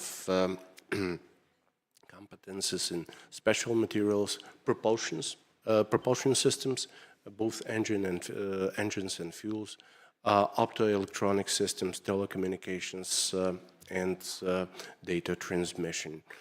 And now going into the practical projects that we may propose to the audience and our potential partners. We are currently working on the concept of the aerospace tech innovations support platform. We currently see it as a tripartite, so Ukraine, Poland, Czechia, but we would definitely be interested in having more actors, more European actors engaged in it. It would foresee scouting for the innovations in the aerospace, pre-selection of the projects, selection by the industry partners, and we here may look for a practical example of the projects and the startups being pre-selected for the Podkarpacia Innovation Fest to happen in June next year, and then relocating some of those startups that are the best and that are the most interesting for the European and global markets. And the good example might be the Rzeszów Aviation Valley as the place of that relocation. And the last project that's last but not least is and that's a possible inter-regional actually project and a possible project for the engagement of clusters from the neighboring countries and regions. That's the establishment of the East European Space Center that would be providing downstream, mostly downstream space tech services to the regional authorities, regional actors. On the Ukrainian side, it might be based on the assets of both public and private actors that are located in the western regions of Ukraine, mostly Transcarpathia or Zakarpattia in Ukrainian, and it would actually be able to provide a number of services and also engage partners around the Earth remote sensing, space monitoring and analysis of the space situation, and also water management and climate management. That's the example of the laboratories that may be set up within that actually initiative, and there are my contact details in case you would be enticed or interested to join us in that project, and open to any questions that you might have. Thanks again for the opportunity to speak. Evgeny, thank you very much. I'm sorry for the time pressure. We are going to finalize to start the wrap-up session at 1:05. We probably need to leave. It's already. So I would like to applaud you for your interventions. And the colleagues from Ukraine are here. They are, you can network with them. And unfortunately, we need to go for the wrap-up session. Thank you very much.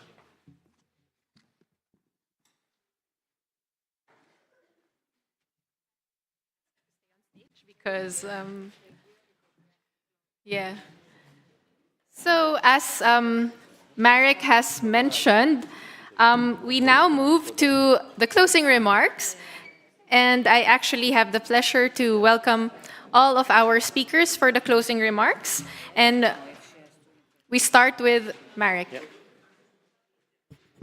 So first of all, let me thank you very much to the Małopolska Agencja Rozwoju Regionalnego and as well the Polish clusters and Małopolska clusters. But first of all, the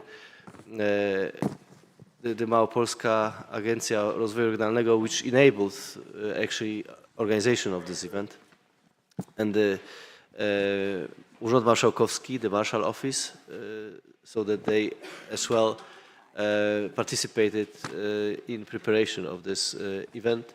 I would like to thank you, my colleagues of EURADA. Yeah, Roberta, thank you very much and all the colleagues who prepared this. Teodora from ECCP and the whole colleagues from ECCP to make it happen. This is the 14th we have, and if I may just shortly wrap up. Actually, when I look at the Krakow, if you put it on the website, you're Krakow, the first tourism destination in Europe, the CNN and so on. Right now, #1 very fashion to come to Krakow, and this is very, very exciting to be here in this magic royal town. If you can move the slide. Yeah, I can. Yeah, actually. Yeah, sorry. Yeah. I would like just to indicate the role of clusters in this, because we have the priority areas of Małopolska, the so-called smart specialization areas, and if you can see, they are very much related to what clusters in Małopolska can do, except one, which is about creative and leisure industries. We don't have cluster in this, despite the tourism, very prominent, very strong sector in tourism, still not a cluster, not maybe food for thought. And another, clusters should be the key actors in helping implement public policies and solve local issues. Solve is the word which is missing here. Just an example, it was a publication the day before yesterday, actually, that one of the 10 most polluted cities in the EU is Krakow as well. Yeah, so we all know it. The problem with air pollution in Krakow, and I come with an example of which we already presented like 8 years ago when we were pushing for smart specialization. There was the problem in one of the Swedish regions which had lots of pollution from aquaculture, and actually they were able to bring together everyone on board from universities, businesses, research, from their community in order to solve this issue and turn it into the circularity. When I read this, this is a big challenge, but it is something which is a big opportunity to facilitate by the public authorities at the regional level to bring everyone on board, including the clusters, because this problem cannot be solved on its own. So this is like helping clusters helping the regions through clusters to solve the issue, if very much driven by public authorities, be it particularly at regional and local level. So I want to, I leave it as food for thought, because sky is the limit, but on the ground we have still pollution which we need to solve in the short period of time, probably. So let me go very quickly to something which I will promote. These are all our services at the European Cluster Collaboration Platforms. Cluster Meet Regions is one of them. Cluster Talks, I invite you tomorrow at 8:30 online. We will wrap up all cluster talks for last 2 years, and this is exactly wrap-up of main areas, priority areas, policy areas that we have in Brussels and what will be ahead. And this is something that leading the green transition, accelerating digital transition, and building resilience, our mantra for European clusters.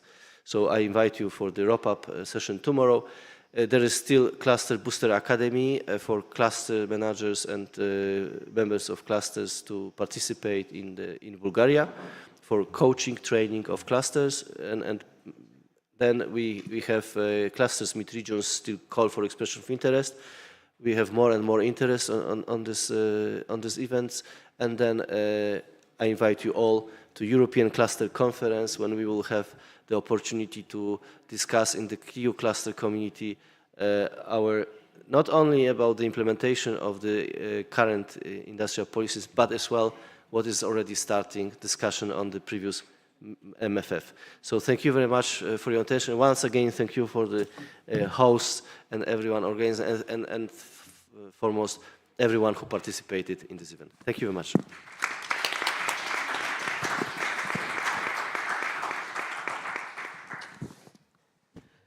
Ladies and gentlemen, after 2 days of our meeting, it was time to say goodbye.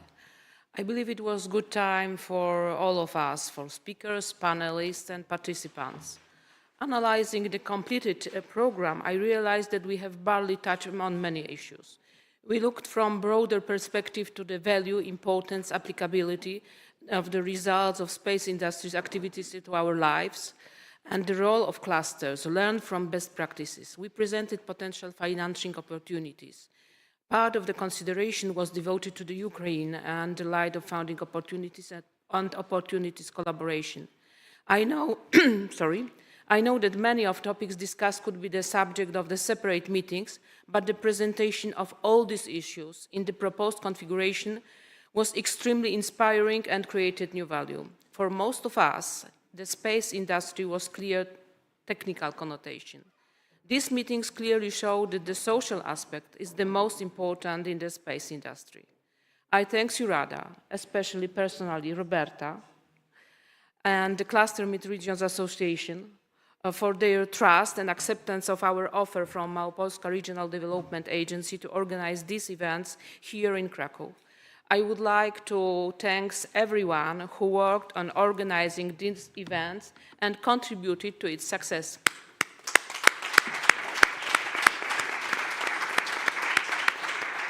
I remain hopeful that our meeting is the beginning of cooperation, new projects, a stimulator of new solutions. I believe that there are still many meetings ahead here in Krakow. So at the end of this meeting, I do not say goodbye, but I invite you to cooperate with Małopolska Regional Development Agency, the Małopolska entrepreneurs, and the institution from our region. All our guests, I wish many happy returns to Małopolska and to Krakow. And I would like to leave all of you with an African proverb mentioned by Irena Łobocka during her panel yesterday. If you want to go fast, go alone. If you want to go far, take someone with you. So I advise you, take this chance and good luck to it.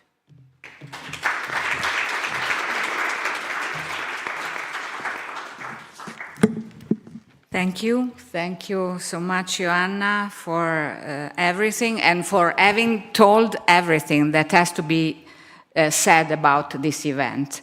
So I want not to take too much time because I would like to leave the floor to Theodora, who will explain which will be next meetings in the framework of the cluster mid-regions. But let me personally and on behalf of all the members of EURADA thank MAR, the Marshal Office, the City of Krakow for the hospitality, and of course the European institutions that took part to this conference, all the clusters and the enterprises, the association, the Joint Secretariat, all the different participants who made the success of this event. We made a very interesting journey, like we already said, from the cosmos to the Earth, passing through Krakow, passing through different stations, included neighbor country and like Ukraine. And let me just make our marketing for EURADA, which is an association of regional development agencies located in 20 countries and in 70 regions or metropolitan area all over Europe, included some pre-accession countries. Our role, our mission is to facilitate the networking, which is the objective also of events like these, but also to facilitate the voice of our members to be heard by the European institutions. So we warmly invite you to be, like you are, active member of our network and to take part to the different initiatives that are foreseen next year.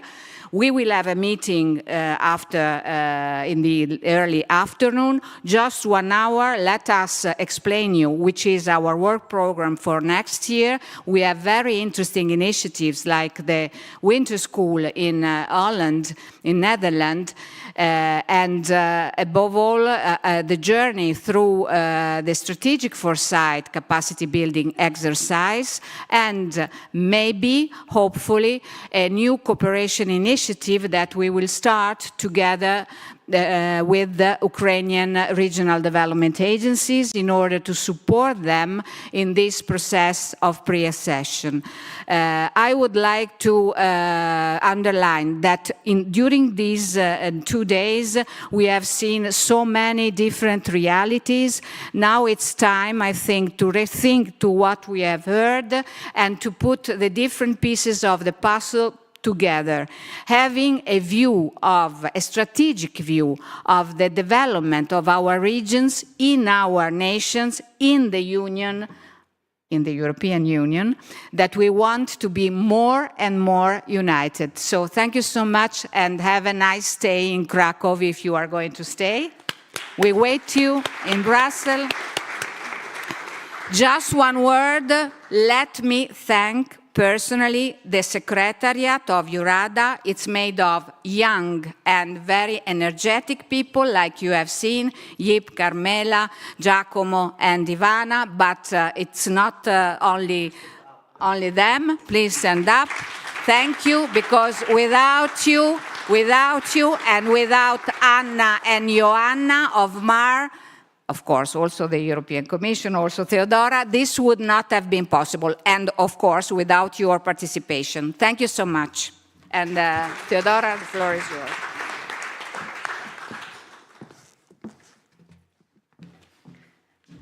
Thank you. I'll promise I'll be very quick because I know what it is, a time to be pressing.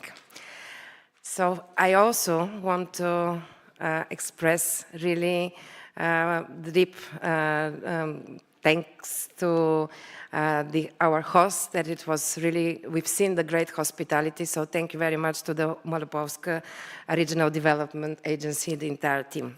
Also, the entire team of EURADA, starting from Roberta, Ivana, Giacomo, Ip, and Carmela, and Ivana. Thank you very much.